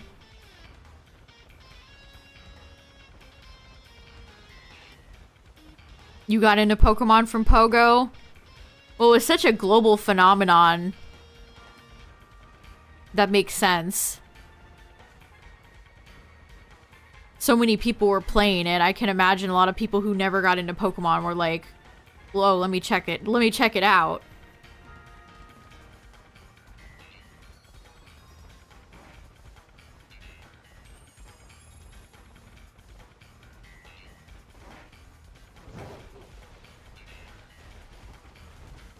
How many are speedrunning Let's Go? Let's Go is such... The thing that gets me is that every Pokemon Switch game has, like, pros and cons, where if you, like, combined all the pros together, you'd have an actually, like, really good Pokemon game. Like, you can ride all the Pokemon in Let's Go, but you're on that small, like, you're so boxed in. It's still fun, though. It's still fun to ride on Aerodactyl. Or Snorlax's belly and all that stuff. Like, that was very charming.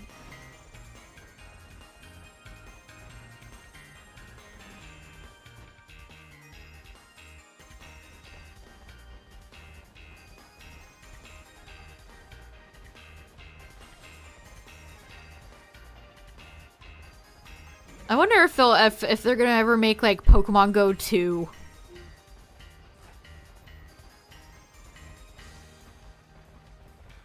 I don't know, does Niantic even have anybody working there anymore? They, like, fired.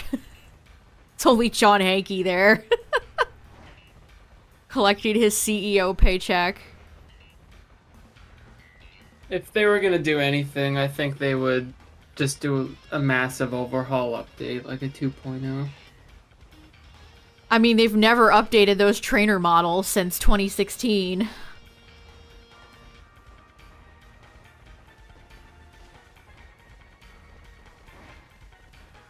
Yeah, they would definitely have to have a way to either transfer. Because people would be like, what about the 500 raid passes I spent to get shiny Genesect? Niantic has tried a lot of different games, and most of them have gone up in flames. They have a Monster Hunter game out right now that the Game Awards was trying to advertise. They had a Transformers game. They had an NBA game. They had a Harry Potter game. They have their own, like, original IP that I don't think I've ever heard anybody talk about. Oh yeah, Pikmin Bloom.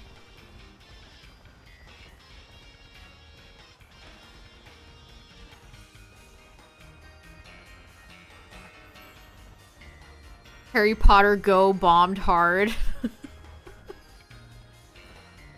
Yeah, it's pretty bad when you can't even get the cringy millennials that are like, I'm a Hufflepuff to play your game.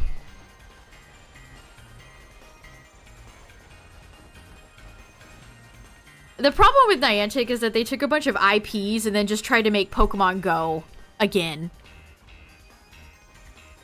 And for, like, the NBA one, it's like, what are you even thinking? Why would anybody want that?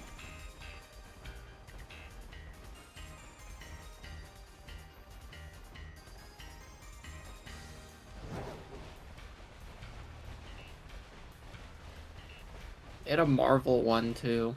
Oh, you're right. Team Fortress employee model, a potted plant, and a janitor that shows up 2 times per year.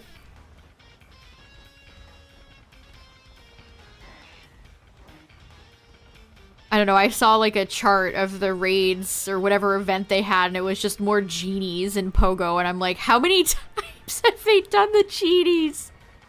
I would go insane.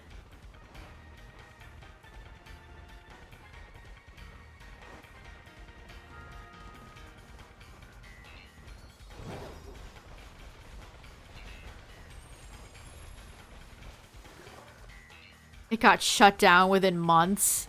They probably had to pay a big licensing fee to WB for that, for specifically Harry Potter. I'm sure they had to pay a lot of money to the NBA, too.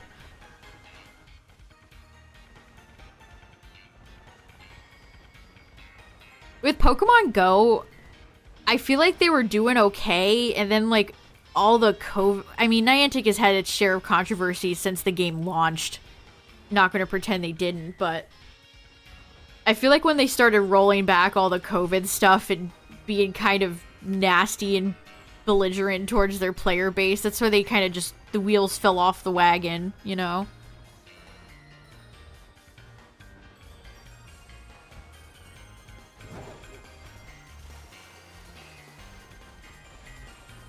I don't think they've done enough, like, brand spanking new events to try to draw people back in.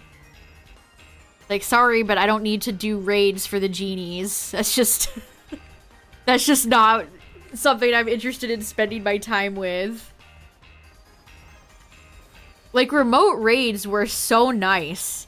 That was single-handedly one of the best features they put into the game, and then they were like, just kidding. Gotta have your cellular data to sell. We can't sell your data if you're just sitting in your house all day.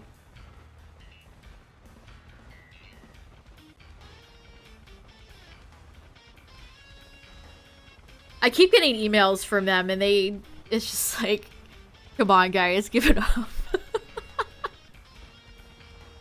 Come on guys.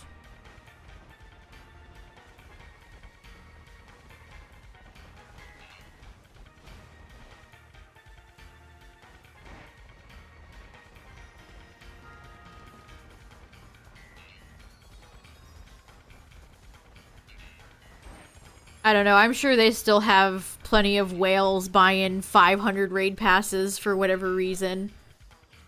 I'm sure the game will continue to chug along for a few years.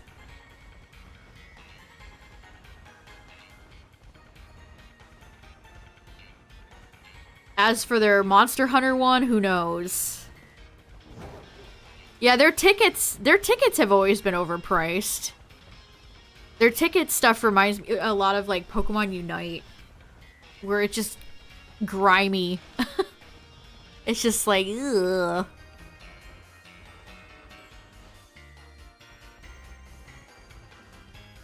I definitely think there's a connection with all of the shiny mythical tickets they try to sell you and the fact that they're always locked in these games.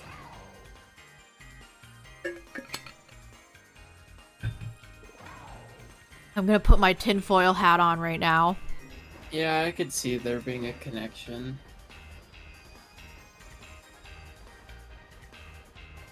Which is funny, because they haven't done anything with Manaphy in Pogo. But that has to be the reason, right? I don't know. That's my biggest Pokemon tinfoil hat theory right now. That's why every mythical continues to be locked, except for rare exceptions like BDSP, because they want you to spend money on their overpriced tickets.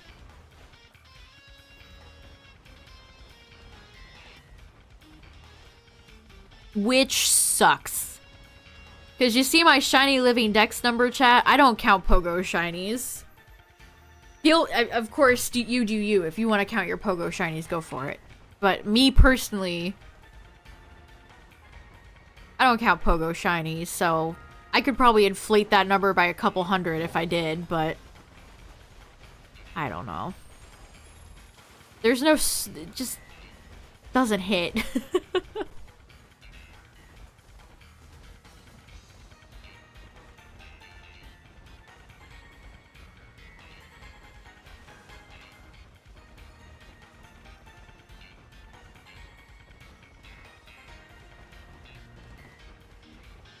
What else do they have? They have Pokemon Masters. Do any of you play Pokemon Masters? Or Pokemon Cafe? Any Pokemon Cafe enjoyers in chat?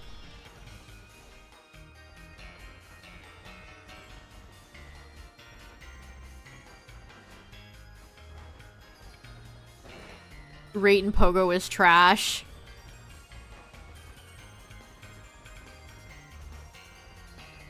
The thing that would always bug me is how awful the IVs would always be. All the random shinies I ever encountered in Pogo were always dirt. You had to be very lucky to have a weather boost to ever get good IV shinies. It used to not be like that though. Like I No? remember it. I remember at one point, like near the end, you would only get like half a star or 1-star shinies.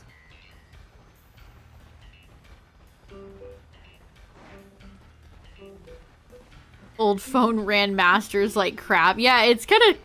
None of those mobile games even work on like slightly older phones.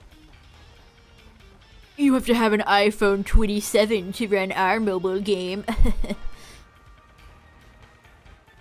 Only have 512 shinies in Pogo. Only 500. Casual number. Yeah, Masters at the end of the day is a gacha game. Which I think they just did some like... They just outlawed... China just outlawed a bunch of gacha stuff. Good. I never thought China would be the one to put its foot down when most of those games come from China. Tencent is quaking right now.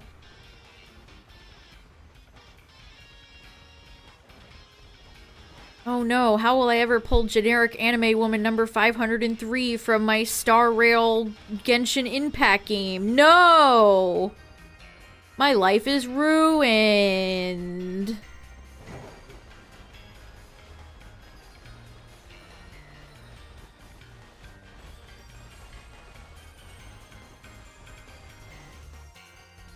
I mean, Pokemon Unite.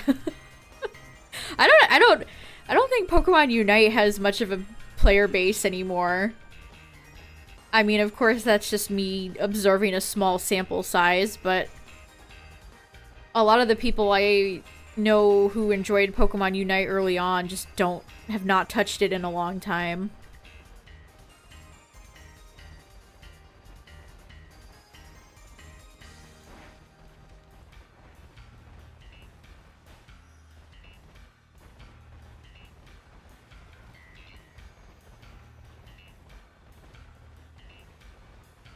Those people exist. Somebody's gotta be buying, who did they just... They've added like 500 Pokemon at this point. I can't even keep up.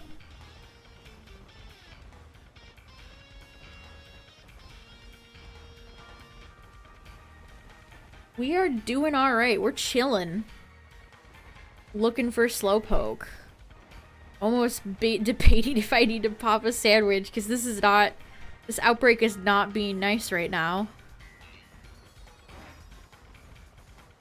I did get Doduo earlier. That was nice. A good League clone while it lasted.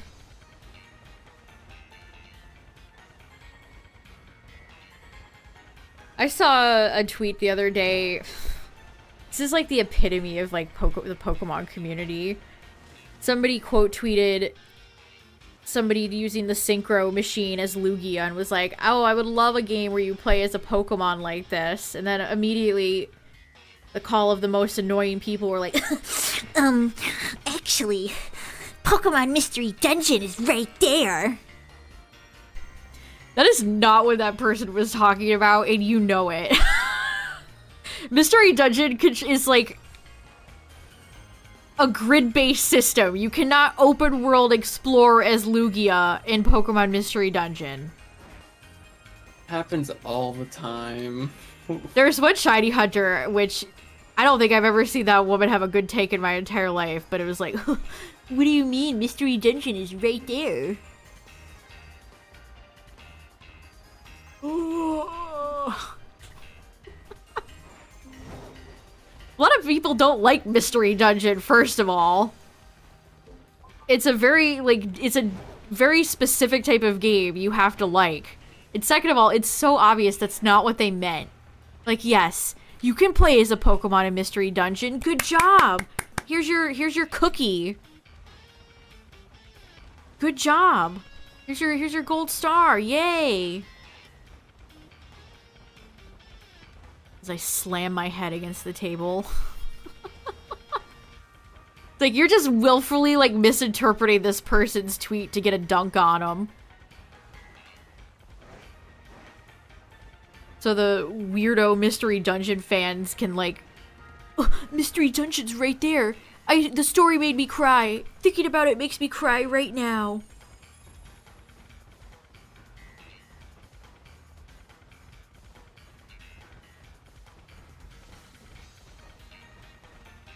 I swear I see somebody posting IGN's Explorers of the Sky score every week. They will not get over that one. But you know what I will get over? This shiny hunt! Yay! If only there was an appropriate yellow Pokeball for you, my friend.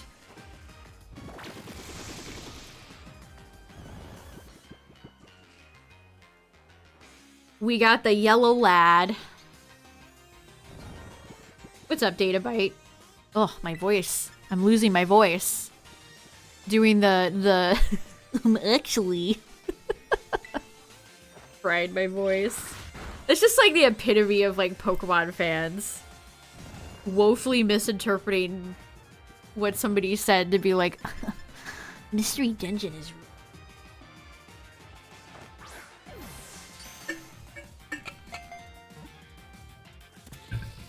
Alright, that was easy. Well, actually, that kind of took a while. That kind of took a while. But we'll take it. Do you have a mark? No. Where did I go?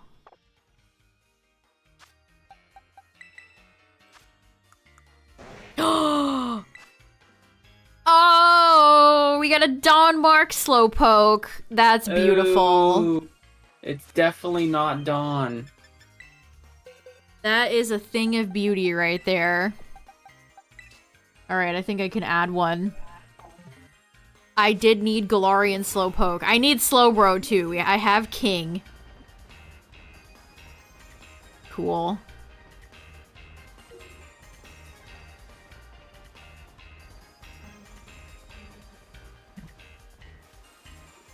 But to come back to that tweet, I too think it would be cool to play as a Pokemon and not a Mystery Dungeon game. You're gonna evolve it to Slowbro, right? I need both. Ooh. What are you playing WoW over there? No, I have the Sims 1 soundtrack. I hope Sims 5 is good. I don't think it will be because it's EA, but I can dream. A slice of life Pokemon game? Yeah, that would be awesome. There's a million different ways you can design a Pokemon spin-off.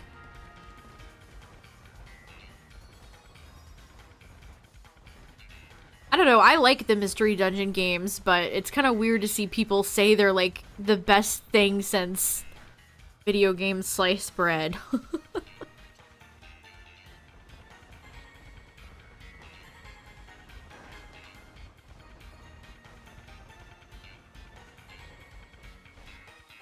Glade evolves with the Dawnstone, that's cool.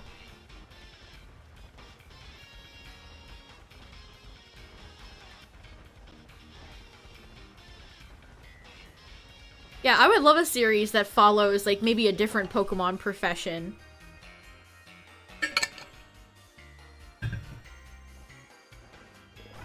Like, maybe somebody who runs a Pokemon daycare, or... I don't know, they've been loving Pokemon chefs lately. We have 2 chef characters in Scarlet and Violet.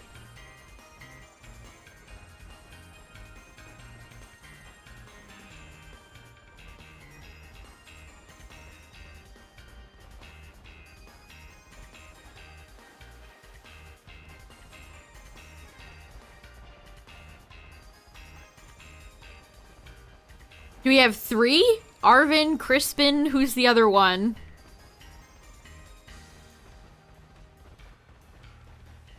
Crispin always makes me think of Crispin Freeman, who is a voice actor. And that makes me think of Winston from Overwatch, which makes me think of Winton. Winton. Winton. Winton. Yeah, those Poke-Tunes were really cute. I would love for them to make more of those. It's always just such short form content, though.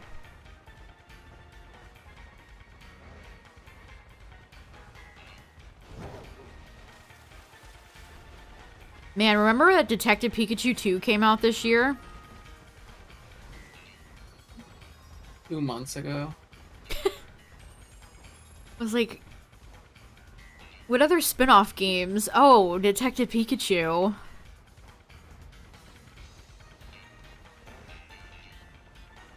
Is Nintendo gonna report how many games that sold? They should make a law that requires game companies to report their earnings. It's crazy that they don't. They're just allowed to hide that information. Like how much budget each game gets and how much it makes back.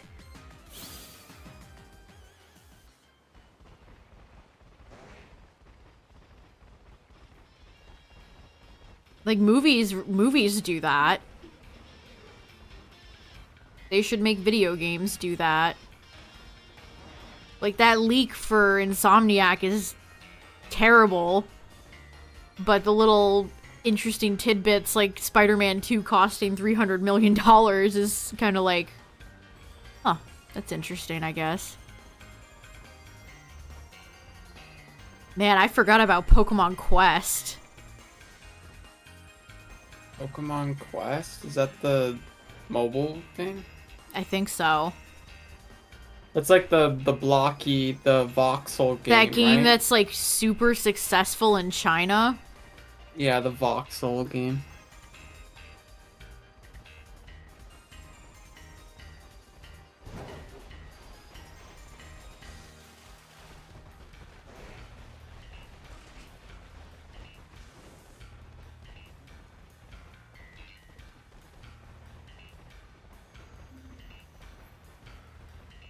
I played a lot of that game. Well, not a lot, but some of it. It just kind of got boring, honestly. There's shinies in it. On the Switch, I played it. But it was I remember just when that came out, actually. boring. Kids that like Minecraft.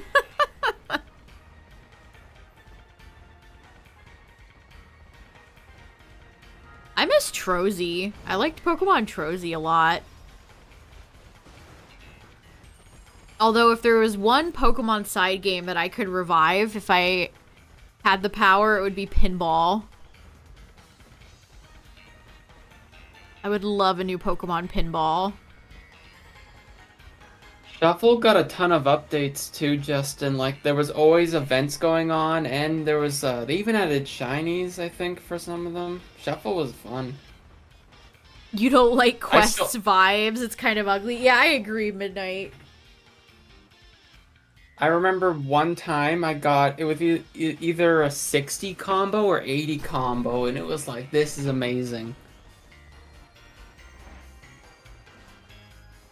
We just caught our None of first you guys- Slowpoke, so the hunt's going fairly well, I guess. Everyone played Shuffle. That was Gen 6 era. I remember it had Megas.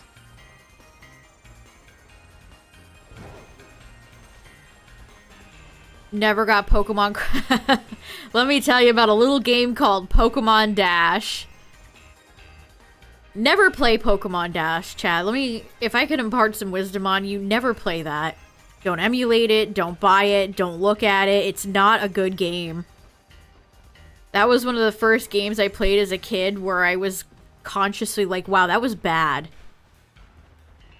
You know, your first experience when you're a child and you finally realize not everything is good? That was that for me. That was the only Pokemon game I returned to GameStop. Or EB Games. Never play that game. But I do think Mario Kart has just killed any chance of Pokemon ever having a new game like that. I never gave Pokemon Duel a shot, but I think I probably would have liked it. It's a real shame that they totally discontinued it, so anyone that spent money, just rip. Yeah, that's the But I heard problem it with was fun. these live service mobile games. Yeah.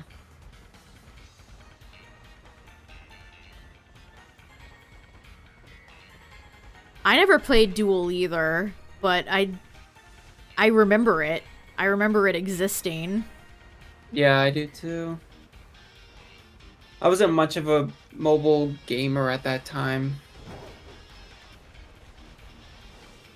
Pokemon think if something like Conquest that was came- cool.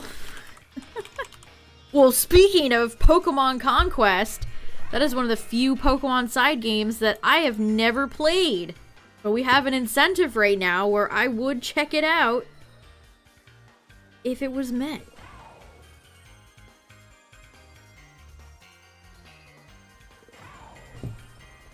That is one of the very few Pokemon side games I've never played. Definitely one of the most unique ones.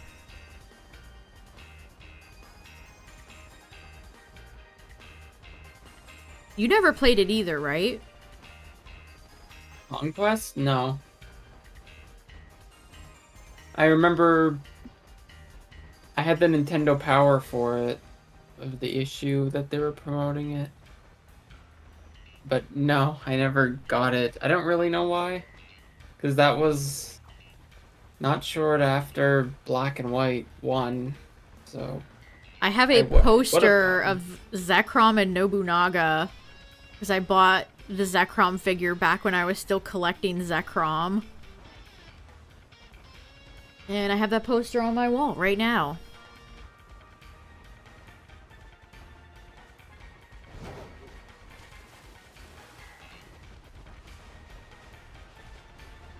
I've never played a Fire Emblem game. From my understanding, it's basically kind of like Pokemon Fire Emblem. I've never played a Fire Emblem game, so it would be a completely new experience. They love Shiny Ray. They love Shiny Rayquaza. Valid. Rayquaza is one of the few Pokemon that actually has a decent amount of shiny merchandise. It just got a model kit, a new Tomy figure. It's getting a plush next month.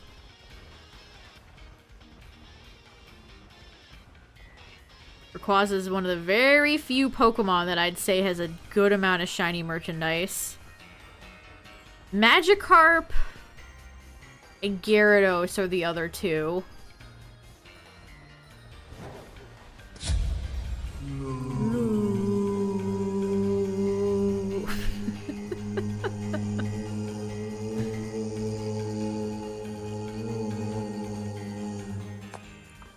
It's underscore distruggle tipped $4.20. Nice, Gible. Gible. Hey. I was waiting for the big Gible to struggle. Thank you for the 420. I appreciate it. The spicy Gible.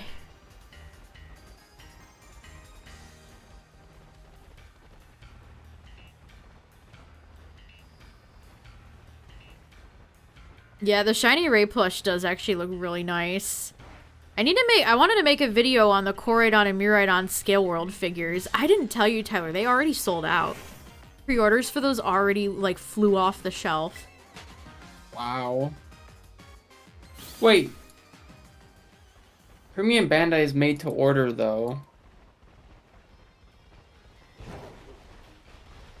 I They mean, just I exceed- can't get it. They block everybody without a Japanese IP looking in there. They must have exceeded the amount they expected. Poke Jungle said Nin Nin was sold out too. They're not fairly. They're kind of less expensive than I thought they would be. I did still want to make a video about them though, even if they're premium. It made me chuckle because their reveal on Twitter had the premium Bandai stamp, so it's like, don't get too excited, guys. Don't get too excited. Anybody who isn't Japanese, these guys are exclusive. Good luck. Did you look at Hobby Genki? They don't have. It didn't have anything but cards, Tyler. Well, maybe it's not there now, but I'll... Nin Nin owes you money from canceling all your. Oh my god, really? Yeah, Nin Nin... I had troubles with Nin Nin as well, or luckily... I'm past it now, but I wouldn't order from them again. And they email me all the time. Their emails kind of crack me up. You know, if you ever... Have you ever gotten, like, a letter in the mail and it looks like it's personalized, like, handwritten? And when you open it, it's like an advertisement? That's what their emails are like. That's what they are, yeah. You can tell that it's somebody from Japan or something.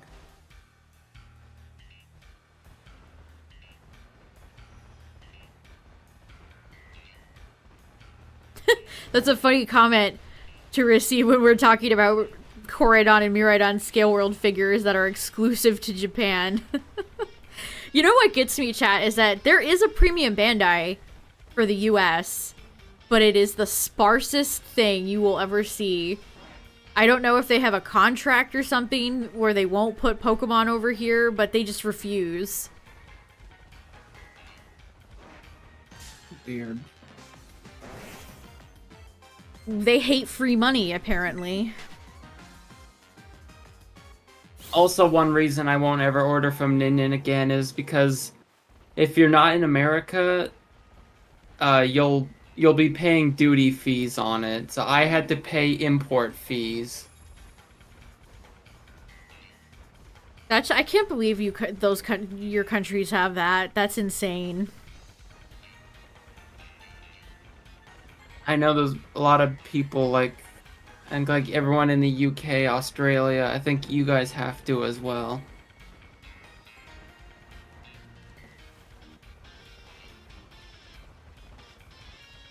Kanto 3 Onyx, the birds, and the Nitto set. Oh man, that sucks. Oh, the birds too. I'm waiting for Garchomp and Cynthia to get restocked. They've reprinted. Yeah, what they're Scale doing Worlds. is they're reprinting them now, but for way more money. Like, for Alligator used to be only like 3,000 yen. I think actually it was 26. It was like 2,600 yen, and now it's like 5,000, which is, you know, like $50. So if they're reprinting them, it's like the what are they called? The Sitting Cuties. It's like, oh yeah, we'll bring back the Sitting Cuties, but we're gonna charge you $5 more for them now. What? Huh?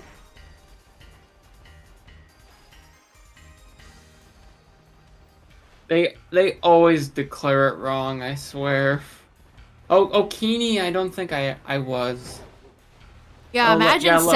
imagine sending a gift, like a Christmas gift, to somebody in Canada and having to pay import fees on it. Imagine. Imagine having customs go through your package. I'm gonna post the link in chat, but Hobby Genki has both Miraidon and Koraidon. I was thinking I might order them from the Pokemon Center with my Japanese address. Because they do carry them, but I don't know if they're in stock. These are How much are they charging for them? 8,490 yen. That's overpriced. How much are they? I think they were more around along the lines of 7,000 yen. Oh wow. I don't know. I feel like remember when I ordered from Mecca Japan and they just like would not ship my package until I pestered them like 3 times. Yeah, Mecha Japan too. They're scummy. I wouldn't don't order from them. Yeah, I'm running out of places to recommend when I make videos where it's like, you can import it from here. Wait. Oh, maybe never mind. Mecha Japan overprice things and they don't list the actual price on things. Yeah, I won't forget that. It's like it was a Christmas present too, so I think it was like around this time. They just were not shipping my package, and I'm like, what are you guys doing?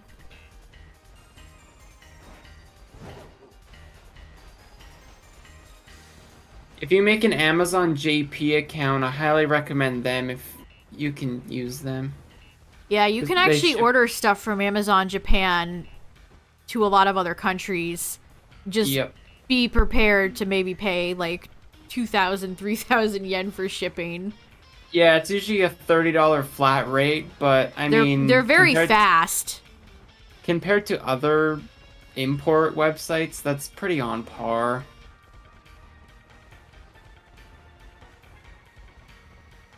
I have an order for a premium Bandai Digimon item from Hobby Genki, so when that arrives, I think in February or March, I'll have to give a review of what I think of them.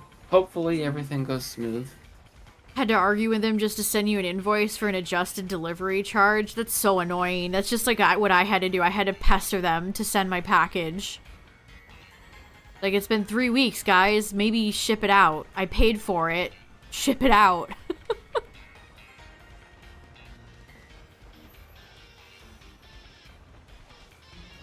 Yes, I'll have to do my my Mighty review video.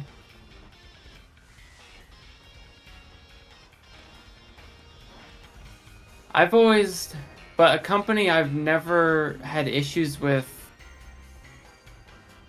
has been HobbyLink Japan. I've never had to pay import fees or anything. They're always on time. They have a private warehouse. I will always recommend HobbyLink Japan.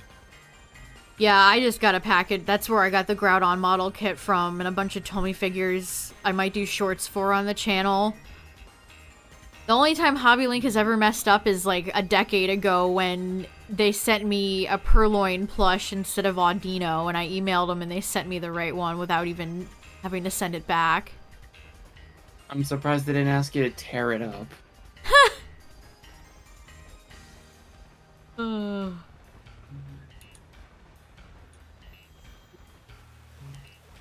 A lot of model kits have made, like, I feel like I'm seeing more and more localized model kits.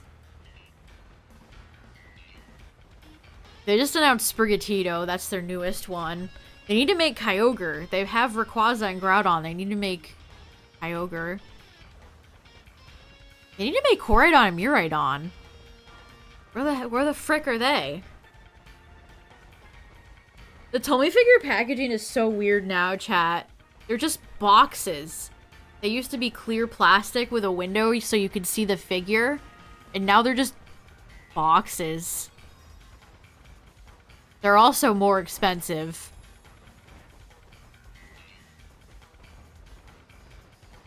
Bandai's Amazon store. Yeah, I've seen them for the US one too.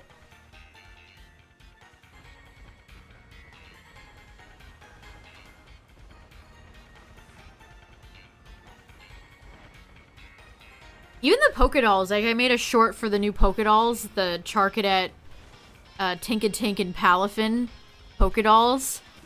Pokedolls used to be like 1,000 yen, and now they're almost 17,000 yen. They were like 1,650.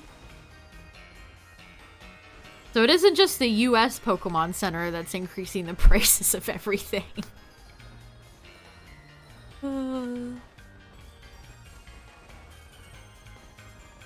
My favorite model, I mean, I don't even own it, but I like Shine Greymon. I can't believe they actually made a Digimon Savers character. Flabbergasted. I mean, they went right back to Metal Greymon. I mean, it is cool, but I'm amazed they made Shine Greymon and Magnamon for that matter.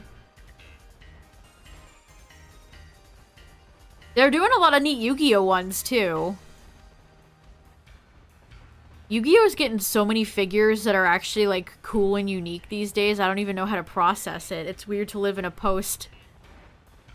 world without just 15 Dark Magician girl figures and that's all you get.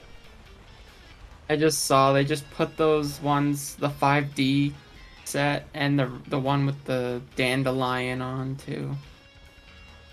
I can't believe we're getting a Quillbolt Hedgehog figure. Alert the media, stop the press. 5D's merchandise? This year? More likely than you think. I think the only Digimon one I have is Angemon. But I don't like that his staff, the black parts are stickers. I wish they were just paint. Hopefully Groudon doesn't have a lot of stickers. I hate when they do stickers. I cannot tell. It's so funny how much Pokemon model kits have improved. Groudon's They used to be mouth so bad. and dark in the eyes will probably be a sticker. Yeah, I'm concerned that the black lines might be a sticker. Only some, I think. Like the hands, maybe. Yeah, it is usually minimal stickers. Yeah. Usually the Digimon have like either a mouth has the sticker or there's a plastic piece for the mouth. Let me tell you, chat, the worst Pokemon model kit, Emboar. When we roll around to Gen 5 again, they gotta give that one another go. they gotta redo that one. Emboar's entire body is a sticker, and Emboar is like a cylinder. So the stickers don't really lie flat. You know when you ever try to put a sticker on something kind of rounded and it does that like crease? Imagine that, but all over Emboar's body.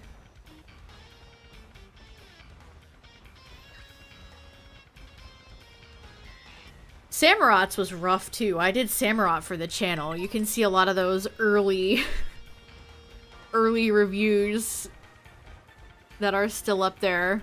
Back when YouTube used to actually boost my videos. What's up, Golem? But I knew not to get Emboar because I had already seen a video about it and it's just a sticker nightmare.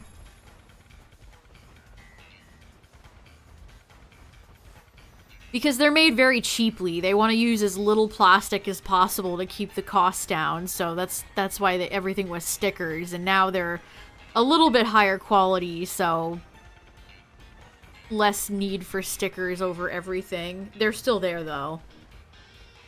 I like Alcremie. I have the Alcremie model kit on my shelf that I like a lot. The Metagross model kit that's new I have is very nice. Yeah, they've actually been picking some interesting Pokemon. Like, yeah, Sprigatito, and I'm sure they'll do Fuecoco. They're doing their marketing mons, but they've also done, like, Alcremie, and Gyarados, and Magikarp, and Metagross. They did a shiny Magikarp. Groudon. Pokemon that are, I wouldn't say they're popular, but they're not like, it's not like there's a Gen 3 game out where you can, where Gordon is, so. I want to get the shiny Rayquaza model kit, but that's been back-ordered. Hobby Link hasn't gotten that in stock.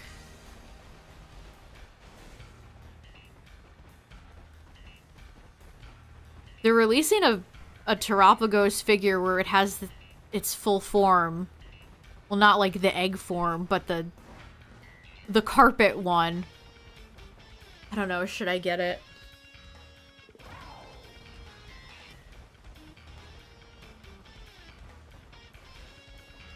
See, they're releasing they're releasing Terraplagos figures, but where in Tarnation is all the Ogrepon stuff? Ogrepon got Pokemon Center plushies and that's it.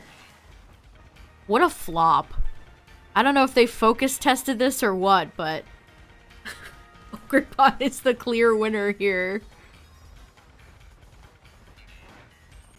Imagine an Ogrepon figure where you could take her mask off and maybe they have like a magnet in the mask that sticks to her face.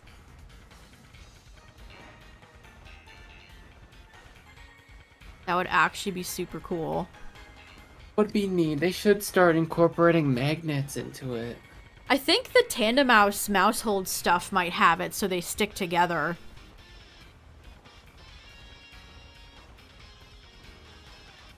Homie just announced a giant Tandem Mouse plush or Mousehold, which is quite cute.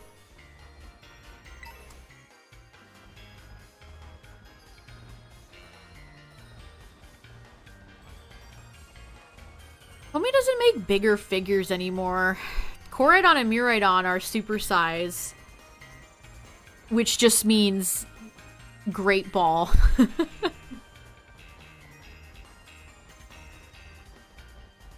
So they're bigger than your standard little Tomy figures. But ever since Gen 8, they're just making like little guys these days. Like Walking Wake. Walking Wake should be a hyper-size figure, and it's not. Hyper being Ultra. Super being Great Ball. Yeah, that would be cool. Oh, the Walking Wake and Iron Leaves event starts tomorrow. I would catch another one if they would let me, but since I already got Leaves and Wake, they won't let you get another one. But if you did miss out on Walking Wake and Iron Leaves, chat, that event will be soon.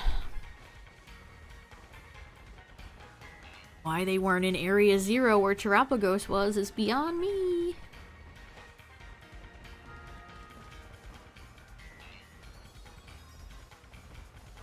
Also, reminder that SNOM-MAS is tomorrow, Christmas Eve, where we shiny hunt Snom, our beloved Snom savior. Last year I got a Snowy Mark shiny Snom, which I don't know if I'll ever top that, but we will try.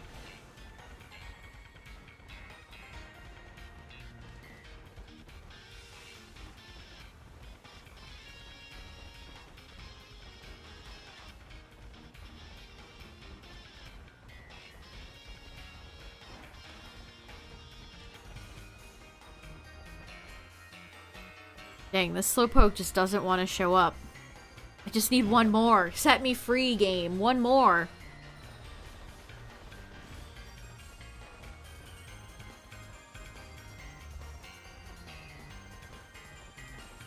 I will admit, chat, I don't look forward to going back to the mountain in Paldea and shiny hunting Snom. But I will do what must be done for our little buggy boy. Can't believe there's no way for it to spawn in the snow realm. That would have been great too, because there was a chance that I could get other ice Pokemon I need, like Solosis. Yeah. Not just the same ones you already have. Oh well.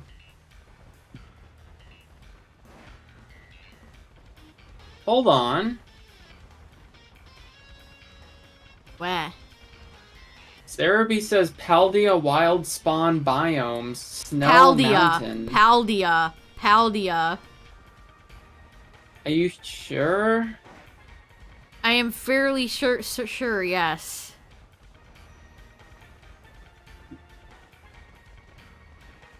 Oh, I don't need Wake or Leaves. I do wish I could get him shiny, though. Huh.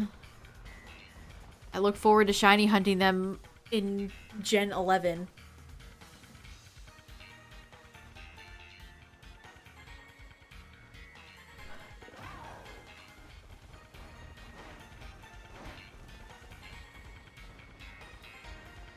near water and have frames. That would stop the second I get into the water. There's still some nasty places with lag in Blueberry, but I feel like Kitakami had more problematic areas. The progress. Best place to find older Tomy figures? Or just Bandai Scizor?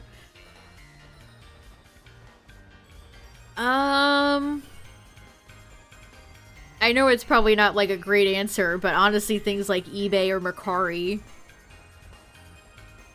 Mercari has where you can save searches, so if there's something in particular you really want, like Talonflame, you could save a Talonflame search, and so anytime somebody lists something with the keyword Talonflame, you would be alerted.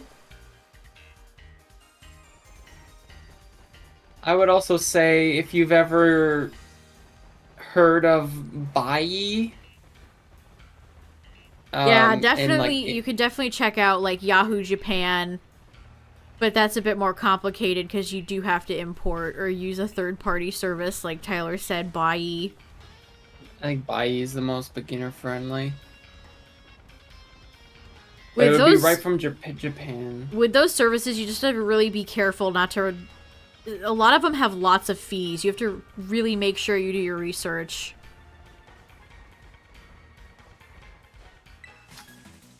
I don't know, one of my big projects I'd like to work on is doing a video about how to get your own Japanese address. Oh hey, I need one of these. Not buying the DLC, not supporting this, fair. Same, Aura. It's same.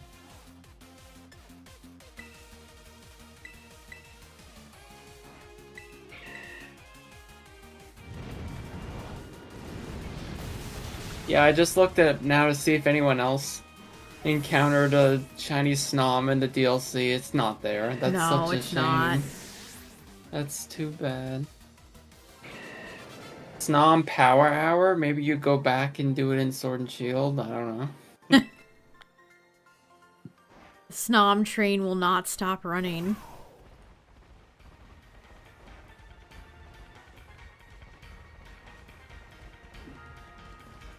Mercari has Mercari is actually Japanese.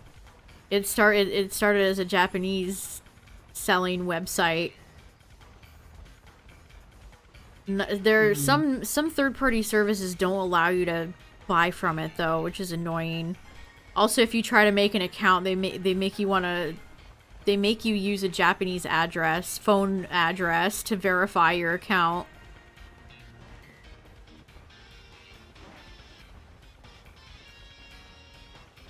Like you could try to use certain websites to get around that, but none of those worked for me. So it's not foolproof. Slowpoke is hiding behind a tree.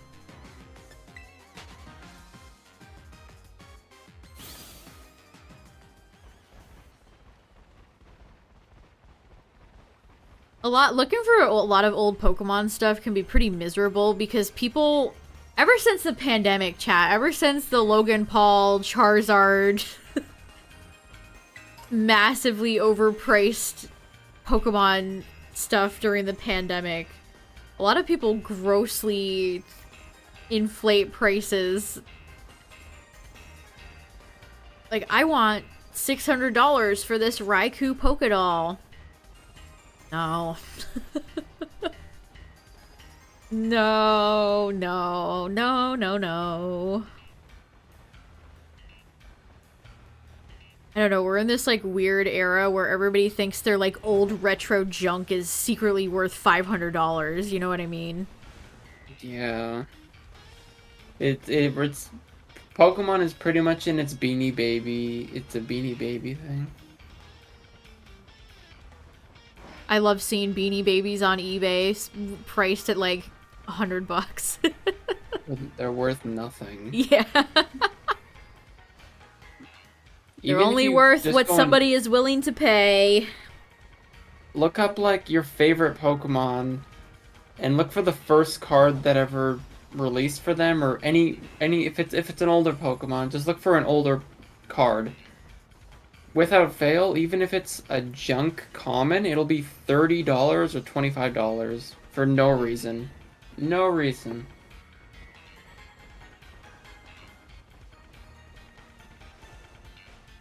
Pokemon Battle Revolution in a game oh man, game shops can be really bad for that. Yeah, like, who's buying that for $200? I don't get it. It's like, I have a card shop near me that, again, during the height of, like, the Pokemon craze during the pandemic, was trying to charge, like, $300 for a Sword and Shield booster box. Like, you're joking. You're actually joking right now. Which always annoys me when I see people, like, support smaller businesses. I gotta support my own wallet, dude. I'm not... I don't care if it's Jeffrey or what. I'm not gonna overspend on Pokemon cards just because it's a card shop.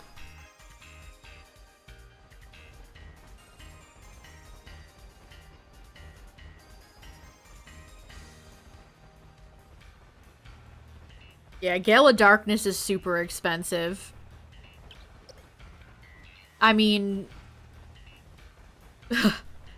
Arceus help you if you're looking to buy something like Heart Gold, Soul Silver, Platinum.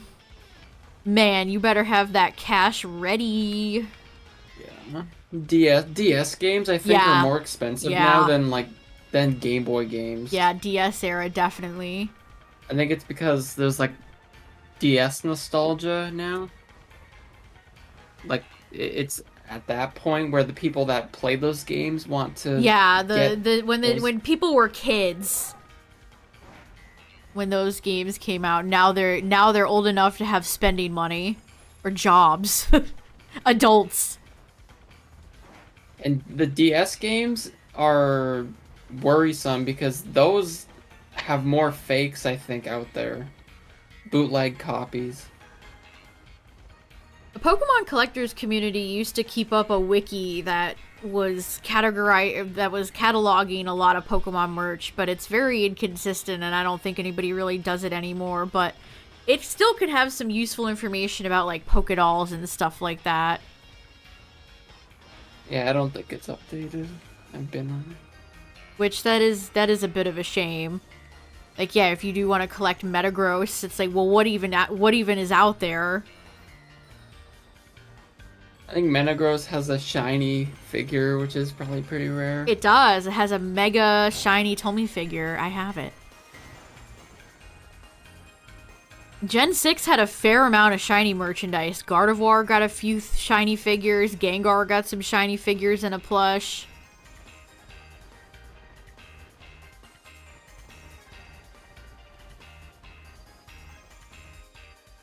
Now they regret it and want to rebuy. Oh yeah, absolutely. Yeah, if I could get like the games back that I don't have anymore, I absolutely would. So would I. I'm not gonna pay $200 for a North America Leaf Green copy. Luminion. Flygon has a decent amount. Flygon just got a Jazzwares figure. But as for Luminion, yeah. You have the Sitting Cutie, I guess. Luminion probably has, yeah, the Sitting Cutie and, like, stamps. Yup. Flats. Stamps, flats, figure. And then also depends. Are you the type of collector that just wants the specific merch? Or if Luminion is on anything, do you get it? So, like, let's say it's a winter promotion. If Luminion is even on the in poster, the background, are you gonna get it? Yeah.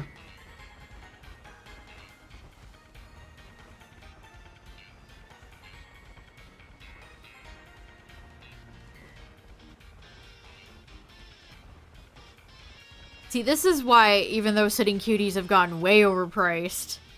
Game, you good? Game, are you good? Game.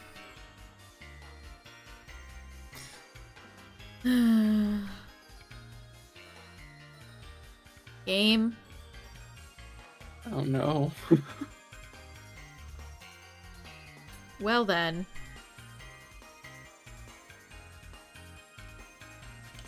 What happened? Is it gonna crash? It just froze. The game just froze. What the hell? Has that ever happened? Yes.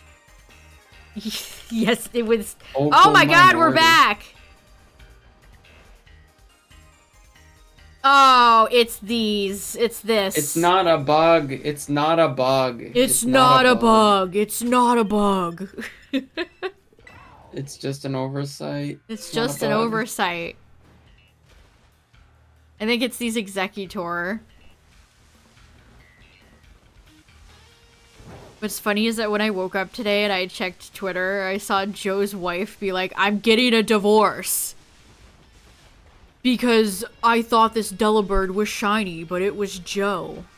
Like, first of all, what a thing to joke about. Second of all, Do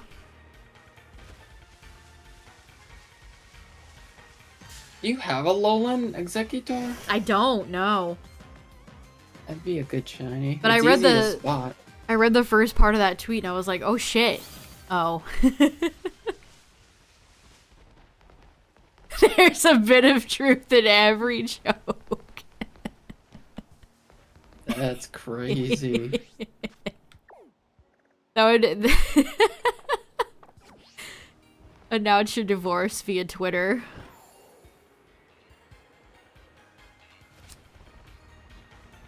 I give this game a broken marriage out of 10.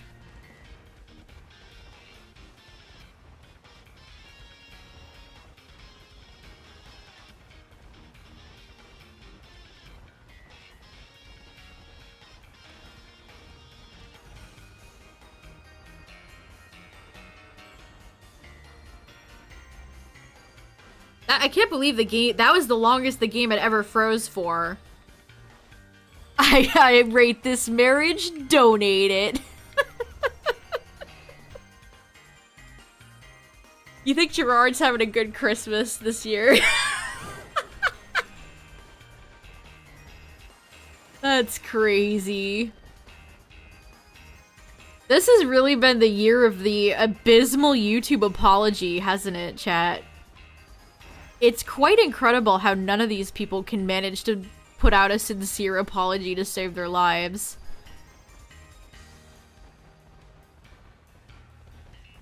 I told Tyler, and feel free to take this idea, it's $1 million idea, chat.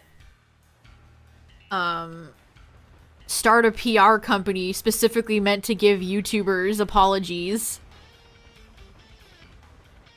You'll make millions of dollars. Idiots.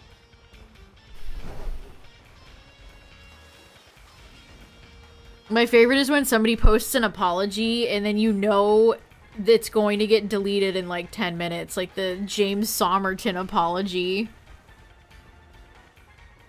Truly hysterical stuff. Toxic gossip train. Yeah, there has been a YouTube apology every month this year.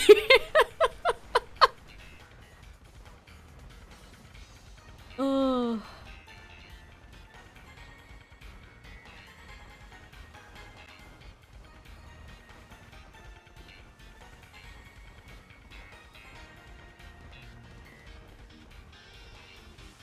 I truly feel sorry for those children to struggle.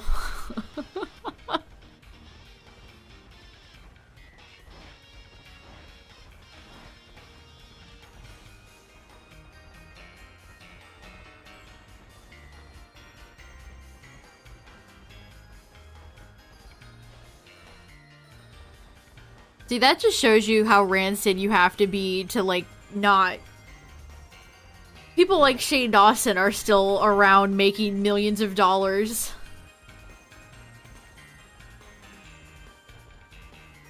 Oh yeah, it wasn't Sniper Wolf's apology like AI? She said like Jack Films instead of Jack's Films. Like that Gollum game AI apology. I think YouTube forced her to. She put out like a weak sauce Twitter thing to struggle.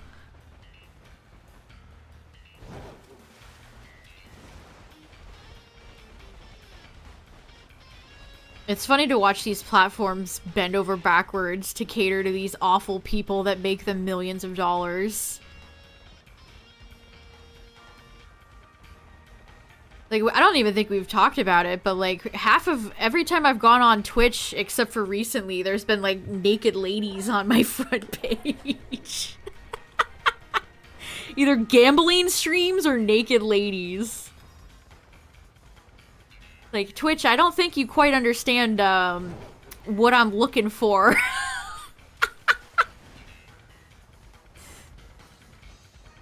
Oh boy. What's crazy is that I don't ever watch anybody who does gambling or is half nude, so Twitch is just advertising these people to me.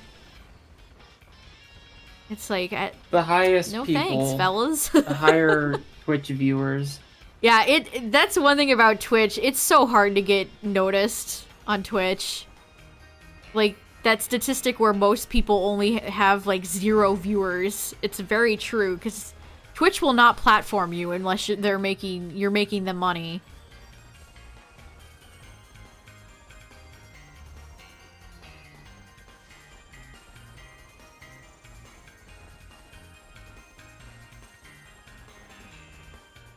Oh no! I saw a screenshot of the art category the other day. Mamma mia.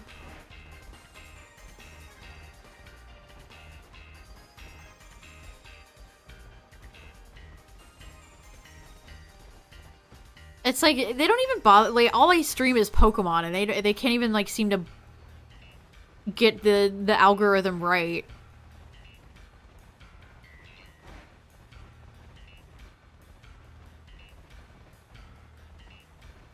Five naked lady speedrun. I can't believe somebody approved that. The rollback was so obvious. Yeah, it's like, is Twitch run by the biggest morons out there? How did they approve that and not think it wasn't gonna go over, like...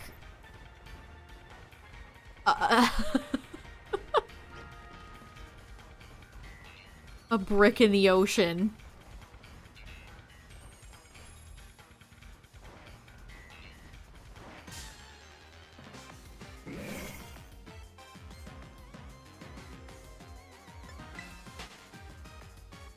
YouTuber's apology. I'm sorry you felt that way. Twitch just opens up with that. Oh, goodness.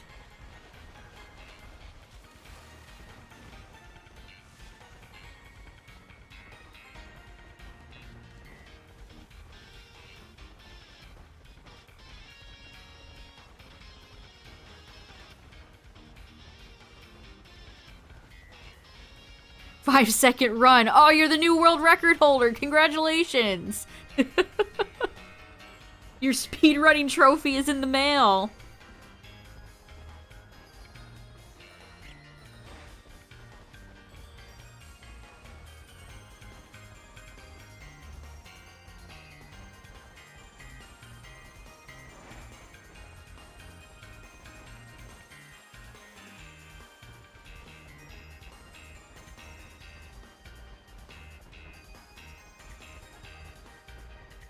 Advertisers. Oh yeah.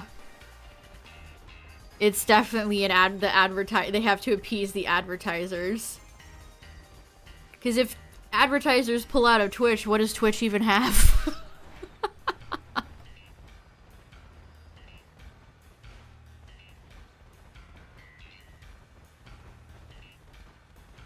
I mean, you can say that about YouTube too.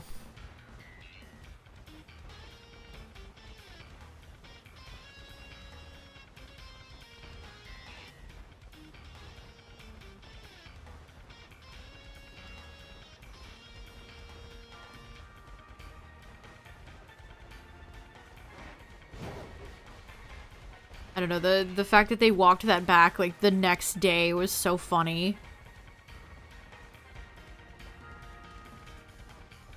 Art tits. The user agreement for this website is 13 years old, by the way.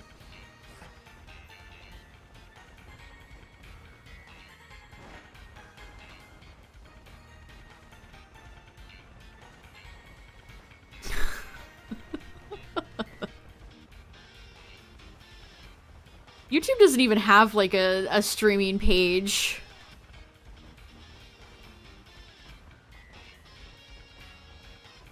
For as rancid as Twitch's algorithmic view is, YouTube's is even worse. YouTube hasn't liked anything I've put out this year. Definitely not super duper discouraging. Like that Mewtwo raid video I put out that I edited all night. That did so bad.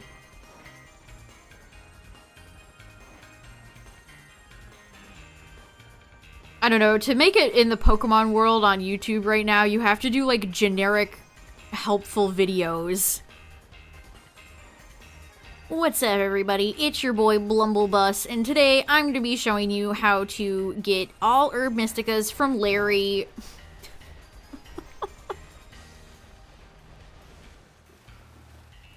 I'm going to show you a guide how to beat 7-star Samurott. This is the optimal way to get a shiny Pokemon in Pokemon Scarlet Violet. Yeah, those are the types of videos that do well now. Anti-help sabotage tutorials. My merch stuff used to do so well, and none of my model kits have done... Like, I uploaded a few model kits this year. Like, none of the Pokemon merch stuff has done well. Sucks. Like, anytime I go back in my history and I see that I used to actively get, like, 30k, 50k, 100k on merch videos, it's like, what the fuck happened? Mamma mia. Now I'm lucky to get, like, 200.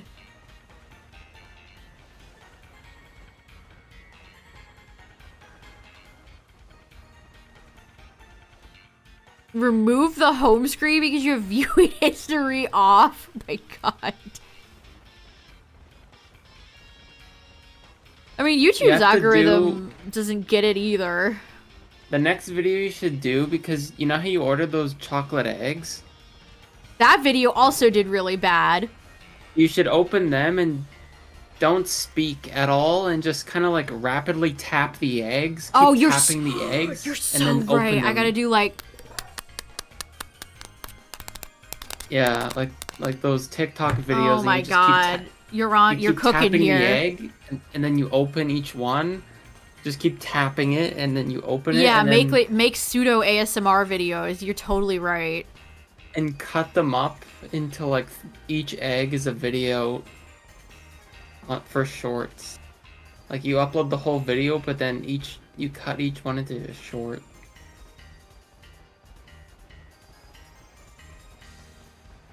I say the chocolate egg video did terrible for me. I say as I ordered another set of chocolate eggs. It has Gimme Ghoul in it, chat. I'm sorry. I had to. It's gonna come out in like March.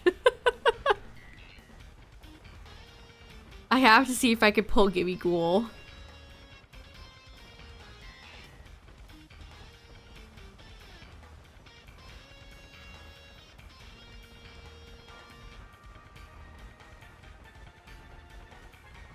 Hate ASMR, makes your brain shiver. There's certain I like ASMR, but there's also a lot of like ASMR that would be effective torture. Like people eating. I cannot stand people eating. Any type of mukbang? No thank you. Ugh.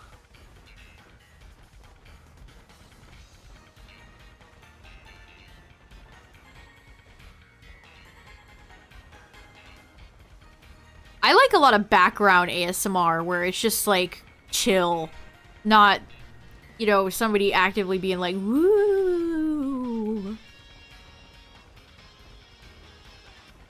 And again, I can't do eating, I can't do chewing, I can't do any mouth sounds. Those drive me insane.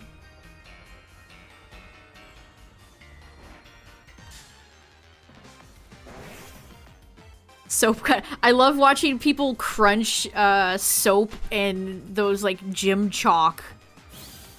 The gym chalk bars. I also really don't like fast ASMR. I don't know how people enjoy that. It's so chaotic and distracting.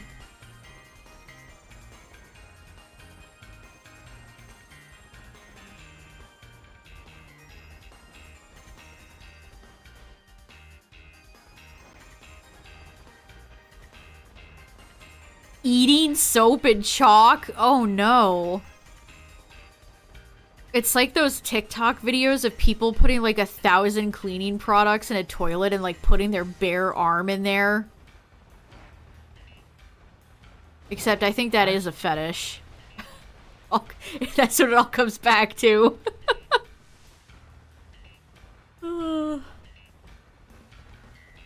Yeah, just casually making a little bit of mustard gas. You know how it is.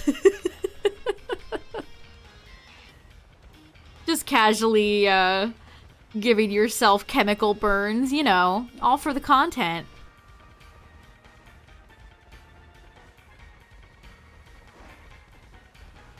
The eating one, I hate the eating. They're so gluttonous and gross. Just watching usually some skinny lady shove like 1,000 pounds of food in her mouth.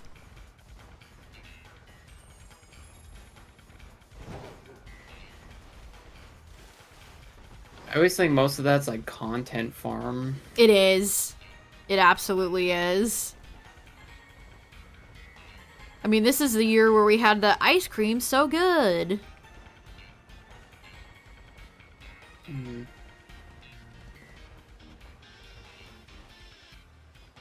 Desserts and drinks in the toilet. Oh no.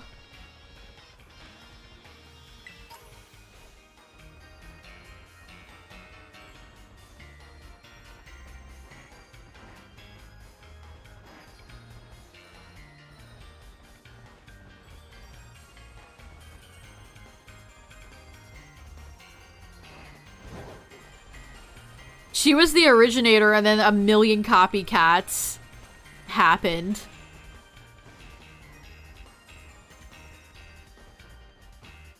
NPC fetishists. And you know what really gets me? NPCs? Question mark? You forgot that happened this year? I know! This has been a long, excruciating year, chat.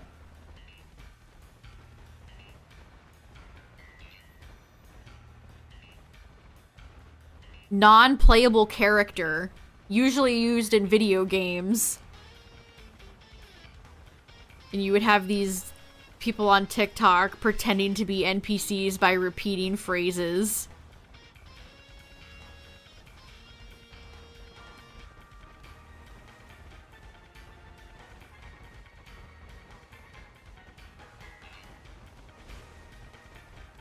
I mean, when people do it for, like, Oblivion NPCs, it's funny. Halt! You have violated the law.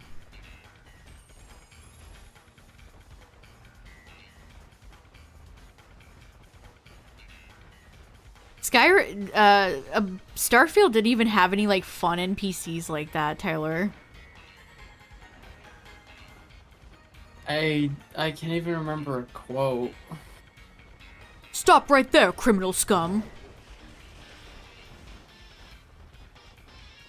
Yeah, I've never seen a single piece of Starfield fan art. I don't think I've ever seen discussion about any of the characters. That's how you know you served a game dead on arrival. If you can't even have fan art, if nobody wants to make fan art of your characters, it is well and truly over. You can't begin to describe how over it truly is.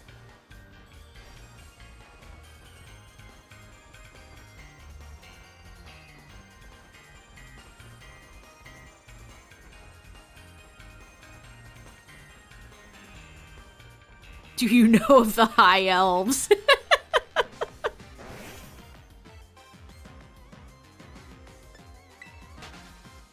You mean you don't like the loading simulator game, Elrosi? You don't like selecting a planet, load screen. You don't like getting in your ship, load screen. You don't like landing, load screen.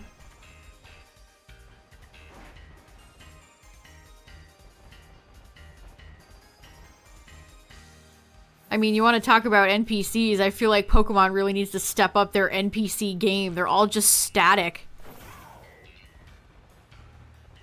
They just place them in, like, empty areas of the map to make it feel like it's populated, and then they just stand there and don't do anything.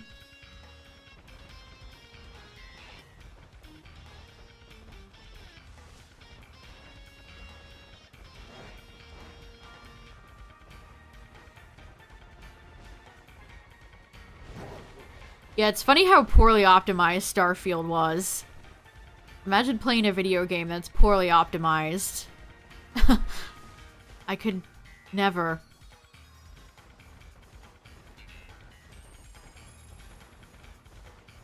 Sounds like Destiny. Man, what happened there? Bungie's like going down in flames. I did not like Destiny at all.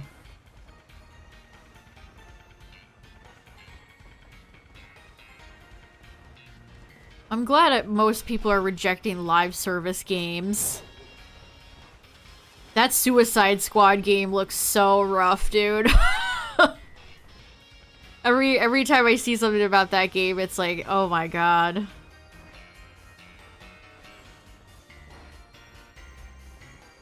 $120 for Starfield would be an actual crime. I'll never forget when we were watching the Game Awards and it cut to Todd Howard in the crowd, even though Starfield wasn't nominated for Game of the Year and didn't win in the one category it was up for.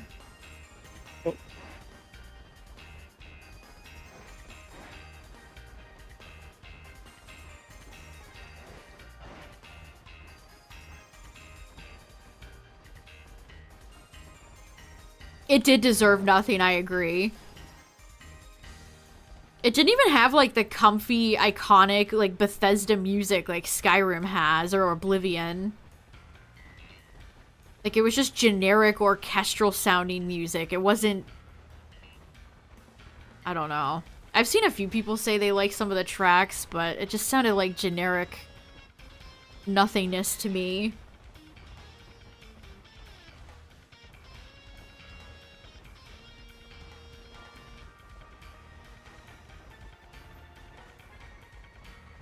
I'm happy Pikmin 4 got an award. That's all I needed, chat.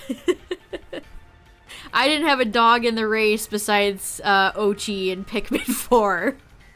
Pikmin 4 got an award. The crowd cheered really loud. That's all I needed. That's all I needed.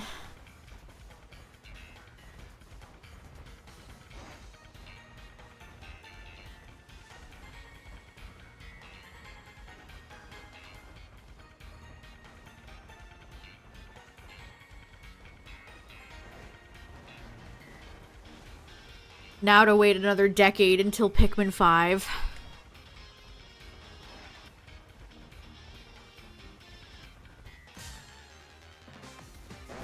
Hopefully not that long. Pikmin 4 actually sold well, so you're saying there's a chance. Tears of the Kingdom winning something was undeserved.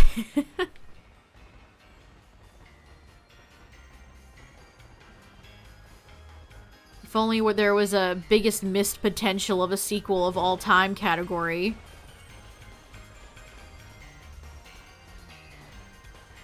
I would put Tears of the Kingdom for an award in maybe like Physics? technical game system. Yeah. Yeah. Physics engine.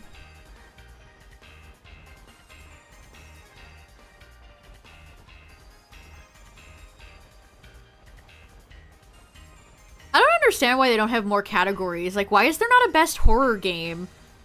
Like, Resident Evil 4 Remake is a good video game, but I mean, kind of just like actual movie award shows. Horror games, just like movies, don't get much respect, so... They rotate them every year depending on the nominations, I think. They really should have like a best horror game category.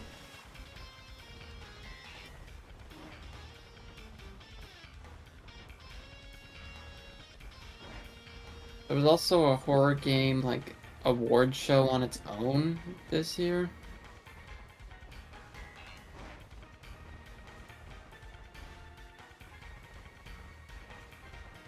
Yeah, it was a great year for horror games. Absolutely. I mean, Alan Wake 2 might have actually beat Resident Evil. If there was a best horror game with how much they were loving Alan Wake 2. I had forgot that Dead Space remake came out. And lots of indies. Yeah, lots of indie games.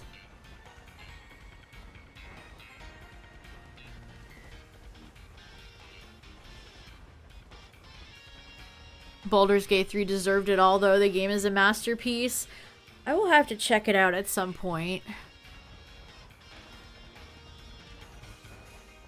See, that's what Starfield didn't have. Characters that people like.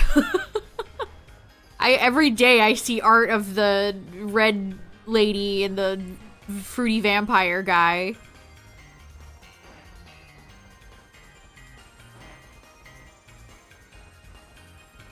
I'm not even, like, exaggerating. Legitimately, like, every day, I see art of Baldur's Gate 3 characters.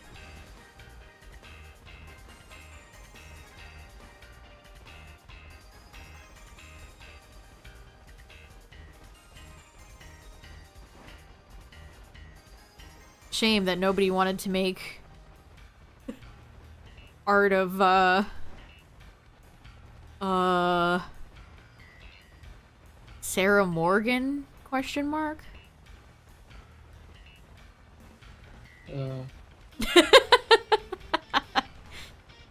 Space Delphine, as that review called her.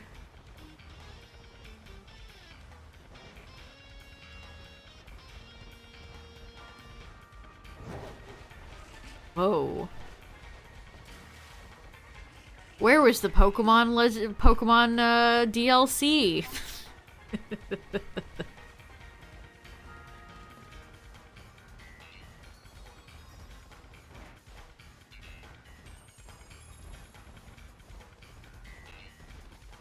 Maybe if there's ever a Razzie's equivalent for games.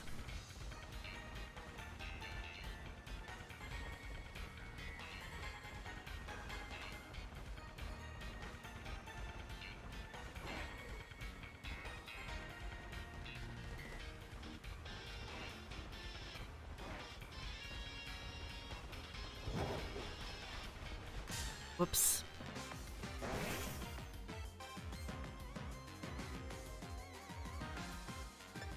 I learned something kind of funny the other day. You know Detroit Become Human? Everybody's favorite David Cage game. I like Heavy Rain. Oh boy. I don't know how you could like any of that hacks games. But apparently Detroit Become Human is very popular in Japan. Now here's what I'm asking. Is it the game? Or is it Hank in Connor shipping content that they like? Because I have a feeling it's the latter. Is that the robot? Yeah, the robot and fucking Mr. Krabs. What's his face? I don't know anything about it. That's a game I've somehow avoided everything about it. At one point you go and stand in the back of the bus. Get it? Because robots are like... It's like race metaphor and stuff. David Cage is a genius, you see.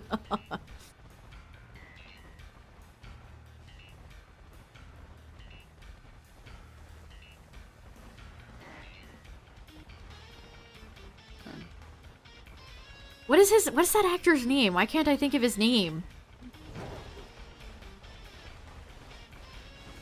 What's the name of the guy that voice acts Mr. Krabs, chat?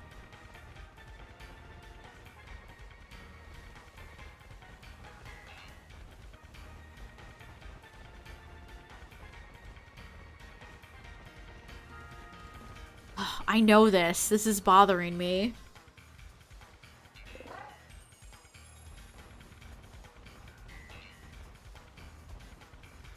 I don't know. I just remember all the like weird, creepy stuff that he did with like Elliot Page in whatever that game was called. Beyond Two Souls. Clancy Brown. Thank you, to struggle. Yes. I don't know why I wanted to say Eugene. Clancy Brown. Thank you. I love Clancy Brown. Whenever he shows up in stuff, it's great.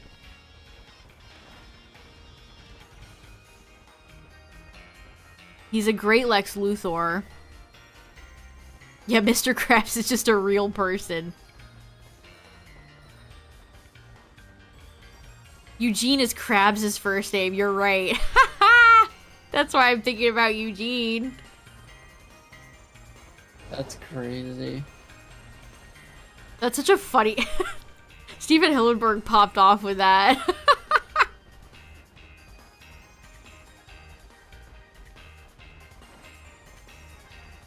Eugene Krabs.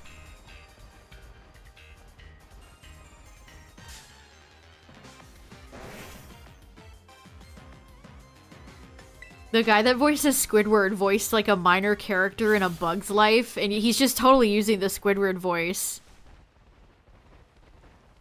And I know people probably aren't out here watching A Bug's Life again, but if you do, you'll hear it.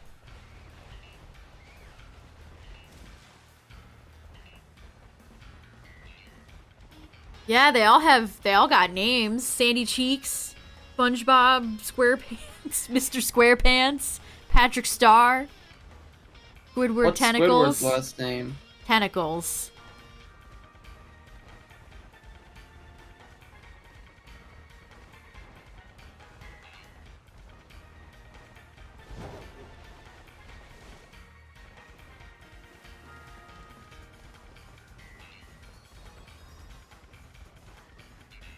But the only reason I ever see anybody bring up Detroit Become Human is because that is a very, very, very, very popular ship.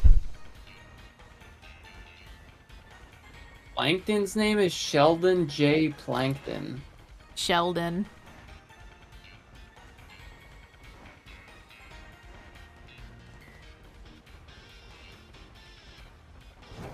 Oh, I think I knew that.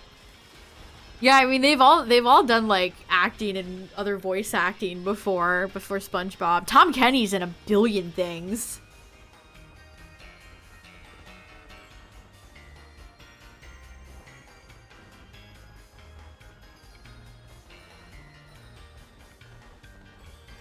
His favorite character of mine is probably Raimundo from Shaolin Showdown.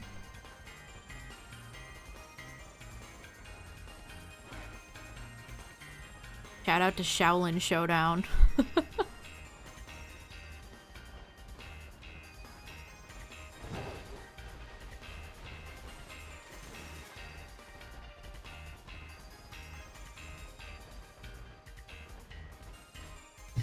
Oh my god, we did it. I'm free. I did it. We did it. Oh my god. Yes. Super thank Saiyan. you. It's Super Saiyan. Thank you, yellow friend. Wow, that was artistic. He was like off to the side there. That was beautiful. Thank you, Miss Poke. I appreciate you. Thank you, Miss Poke. I appreciate you on this day. Well, you gonna evolve him? Yes, I have to remember how to do that.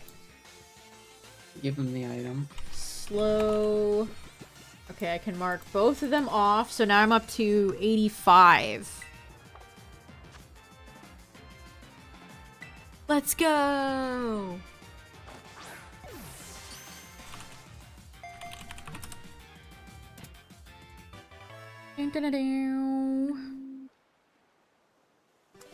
Okay, so it needs the Galarica Cuff. And then the wreath. Oops. Slowpoke Claw. Is that what White Claw is called? And You get it from the coastal biome. It's an item drop. Oh, I you picked get it. I've in picked some here. up. Should I evolve You the marked one? Yes. Okay. Let me heal real Yeah, quick. they're on the ground in the biome. I think I have it. I think I have it.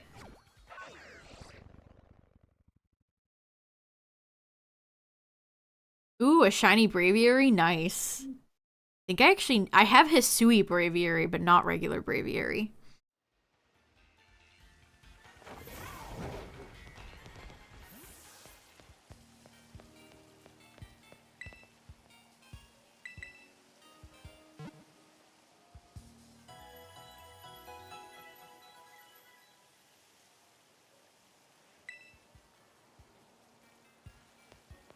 Okay, maybe this blinding... Ugh.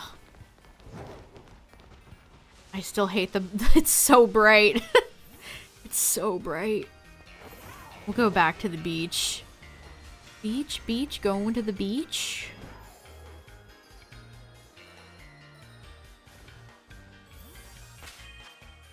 Alright, do I have the Twigamajig?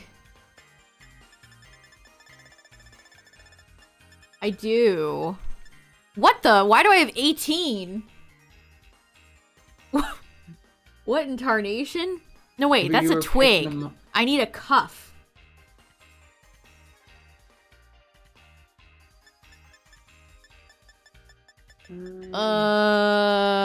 I feel like they'd be together.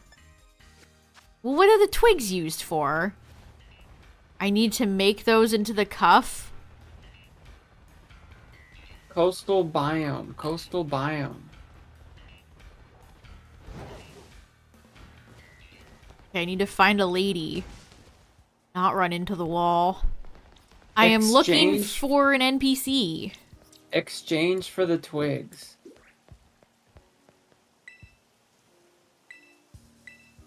It doesn't say where to exchange them. I need Amazing. the cuff.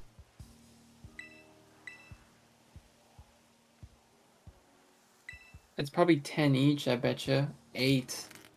How many you had? Ooh, 17? that was such a crunchy Yeah. noise. Ugh. You have just barely enough. Oh.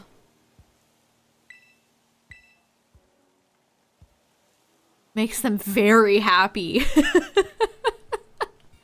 Oh, it makes them very happy. Yeah, that was legitimately like a crunchy ASMR noise. You know, like that meme of that cat crunching? Oh. Wait, you're not gonna get the other one? I have Slow King. Oh. I got that back in Isle of Armor. You don't remember my Slow King? I hatched that Slowpoke with like... That was one of my best shiny hunting Masuda days. That's But- right. You were like... You planned on using it on your team, but then you didn't like Galar, Slowpoke, Slowking, I meant. Yeah, so I have Slow King, so I needed the other two.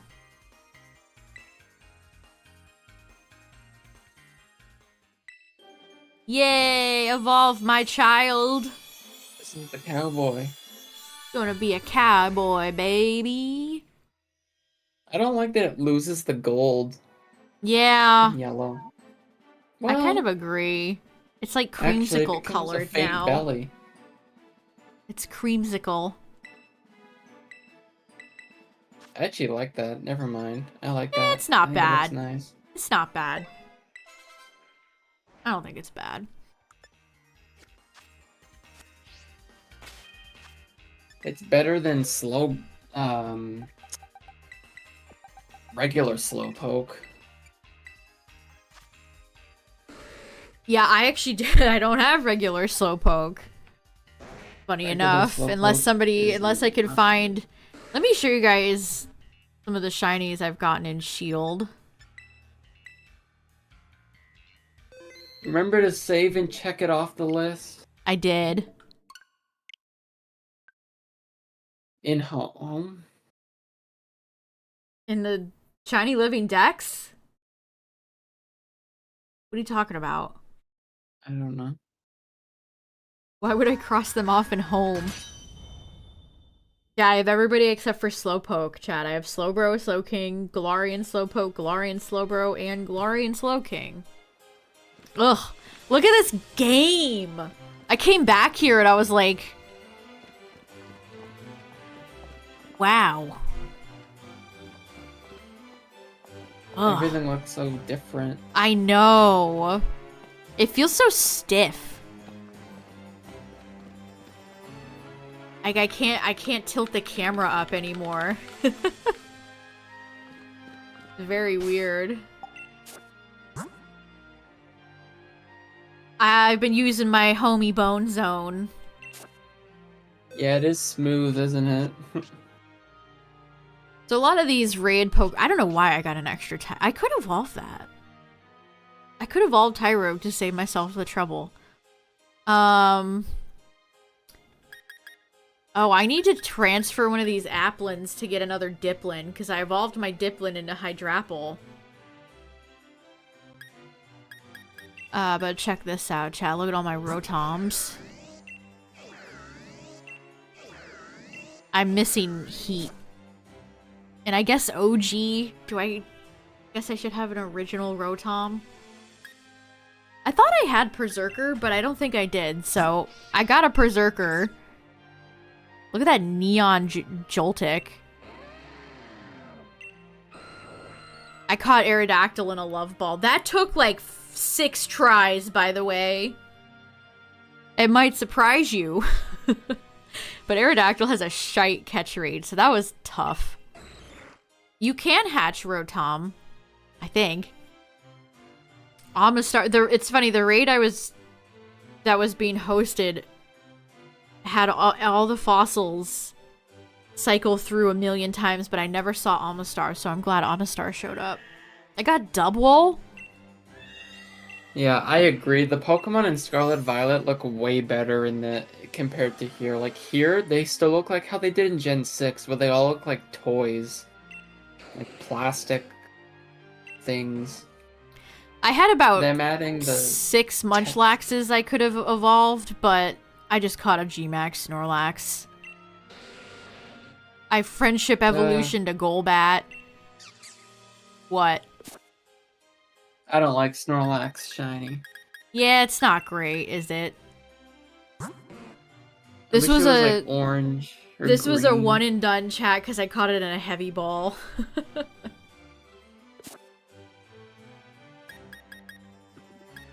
I got Fracture. I had Axew from Scarlet, but I didn't have the other 2, so I got 2 plus Axew. I got Nidoqueen. I didn't have Nidoqueen. I didn't have Nidorina. So and Dreepy is a Violet exclusive, so that would have been miserable to try to get. I got 2 Togepis that need to evolve. Because obviously we got Togepi from Bab Quest. But I need Togetic and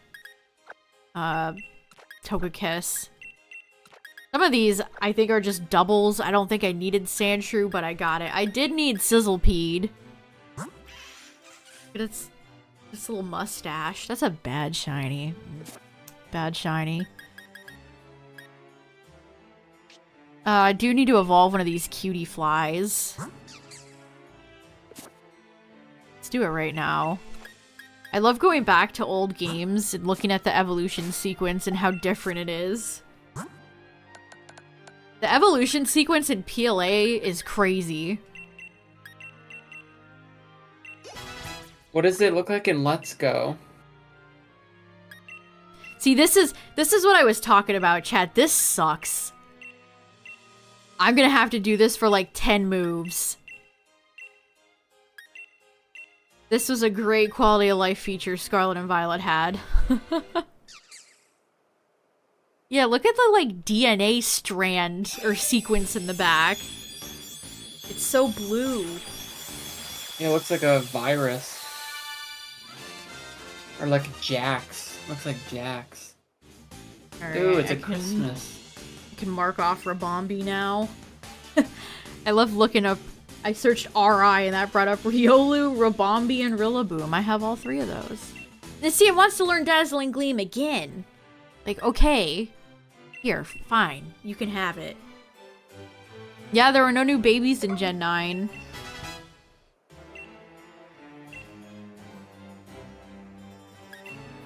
I don't know why I had to think about that. I'm fine with there not being a new babies every gen. Yeah, that's fine. So I need People to did not friendship. seem to like talk to Ugh, them. I need to friendship Togepi twice. I have every evolution shiny except for Sylveon, so. Oh my god, the anime Eevee cry. I forgot about that. Ugh, Oh yeah. that's so Reverted weird. it. That's so weird. So I need to friendship this Eevee. I had Marowak, but I did need Cubone. So, I know, not me going back and playing Shield more than Scarlet right now. So those were all my raid Pokemon, and then these are all the Dynamax friends. This has largely remained the same. All these blank spaces are Masuda Pokemon I took out. Oh, Growlithe doesn't belong in here either. I did in fact have Growlithe. Did not need Growlithe. But here's all the Babs. The Babs for Bab Quest have not been touched. They're too iconic. More... See, like, I have Charmander and Bulbasaur, but they're repeat balls, so I'm probably gonna try that again. It's Scarlet Violet.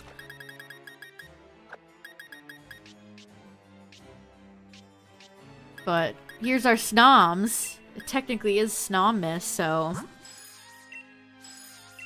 I love how I made one of them level 100. That's the original. That's the father, this is the daughter, and this is the second daughter. I forgot I had some of these, truthfully. Like, I do not remember getting Nickit. Trubbish. Poliwag. The double Snorunt. I got Vanillite. Did I even mark Vanillite down? I did, but so I need Vanillish and Vanillux. Where's Fionn? Fiona's in BDSP. Resting peacefully. Darumaka, the two Nidorans. Did get Zigzagoon. Hatched a Jangmo and then got 50 million in Scarlet. There's Trico. There's Funky Kong. Wooloo.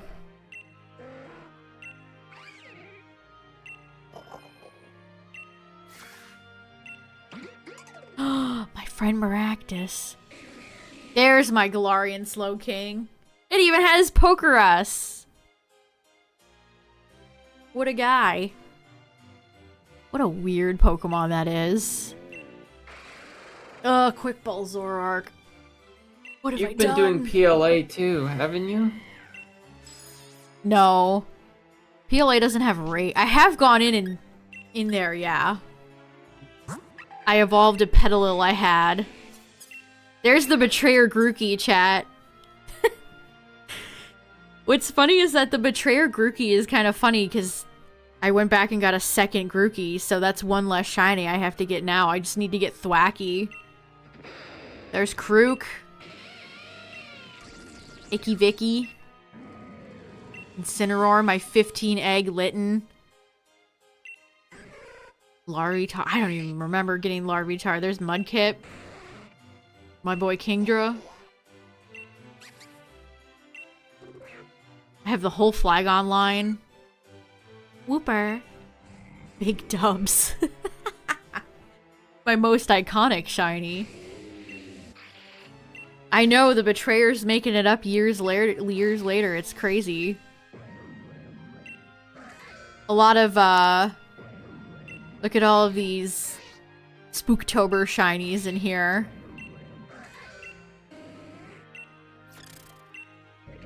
Oh, there's Delmise, Noibat. Man, I really had a lot of good Spooktober shinies, chat. There's Yamask! Oh, it's like seeing an old friend again. Except Galarian Yamask took 10,000 years to get. And then here, just Classic. random miscellaneous Pokemon that I've used to get Masuda. More raid Pokemon. And more Pokemon that I've, like that Swampert produced that shiny Mudkip. But there are still a few people hosting shiny raids for this game, so I've just been going in and filling out a lot of the more annoying ones that I need, like the Dreepy line, so... You know, it's so weird to go back and play this game after Scarlet and Violet. Very weird. But yeah, thanks for hanging out tonight, everybody. I appreciate it. Tonight is SNOM-MAS, where we go and catch Snom. Yay. Exciting times. Tomorrow is Christmas, but yeah. Check out the Discord, check out the YouTube, shout out to the YouTube viewers. And yeah, I'll see you guys later tonight for the Snom festivities. Have Thanks. a good rest of the day. Thanks for all the follows, the raids, and the tip. I appreciate it. And the resub, and Merry Chrysler. See you guys for the Christmas bash. Bye. Bye!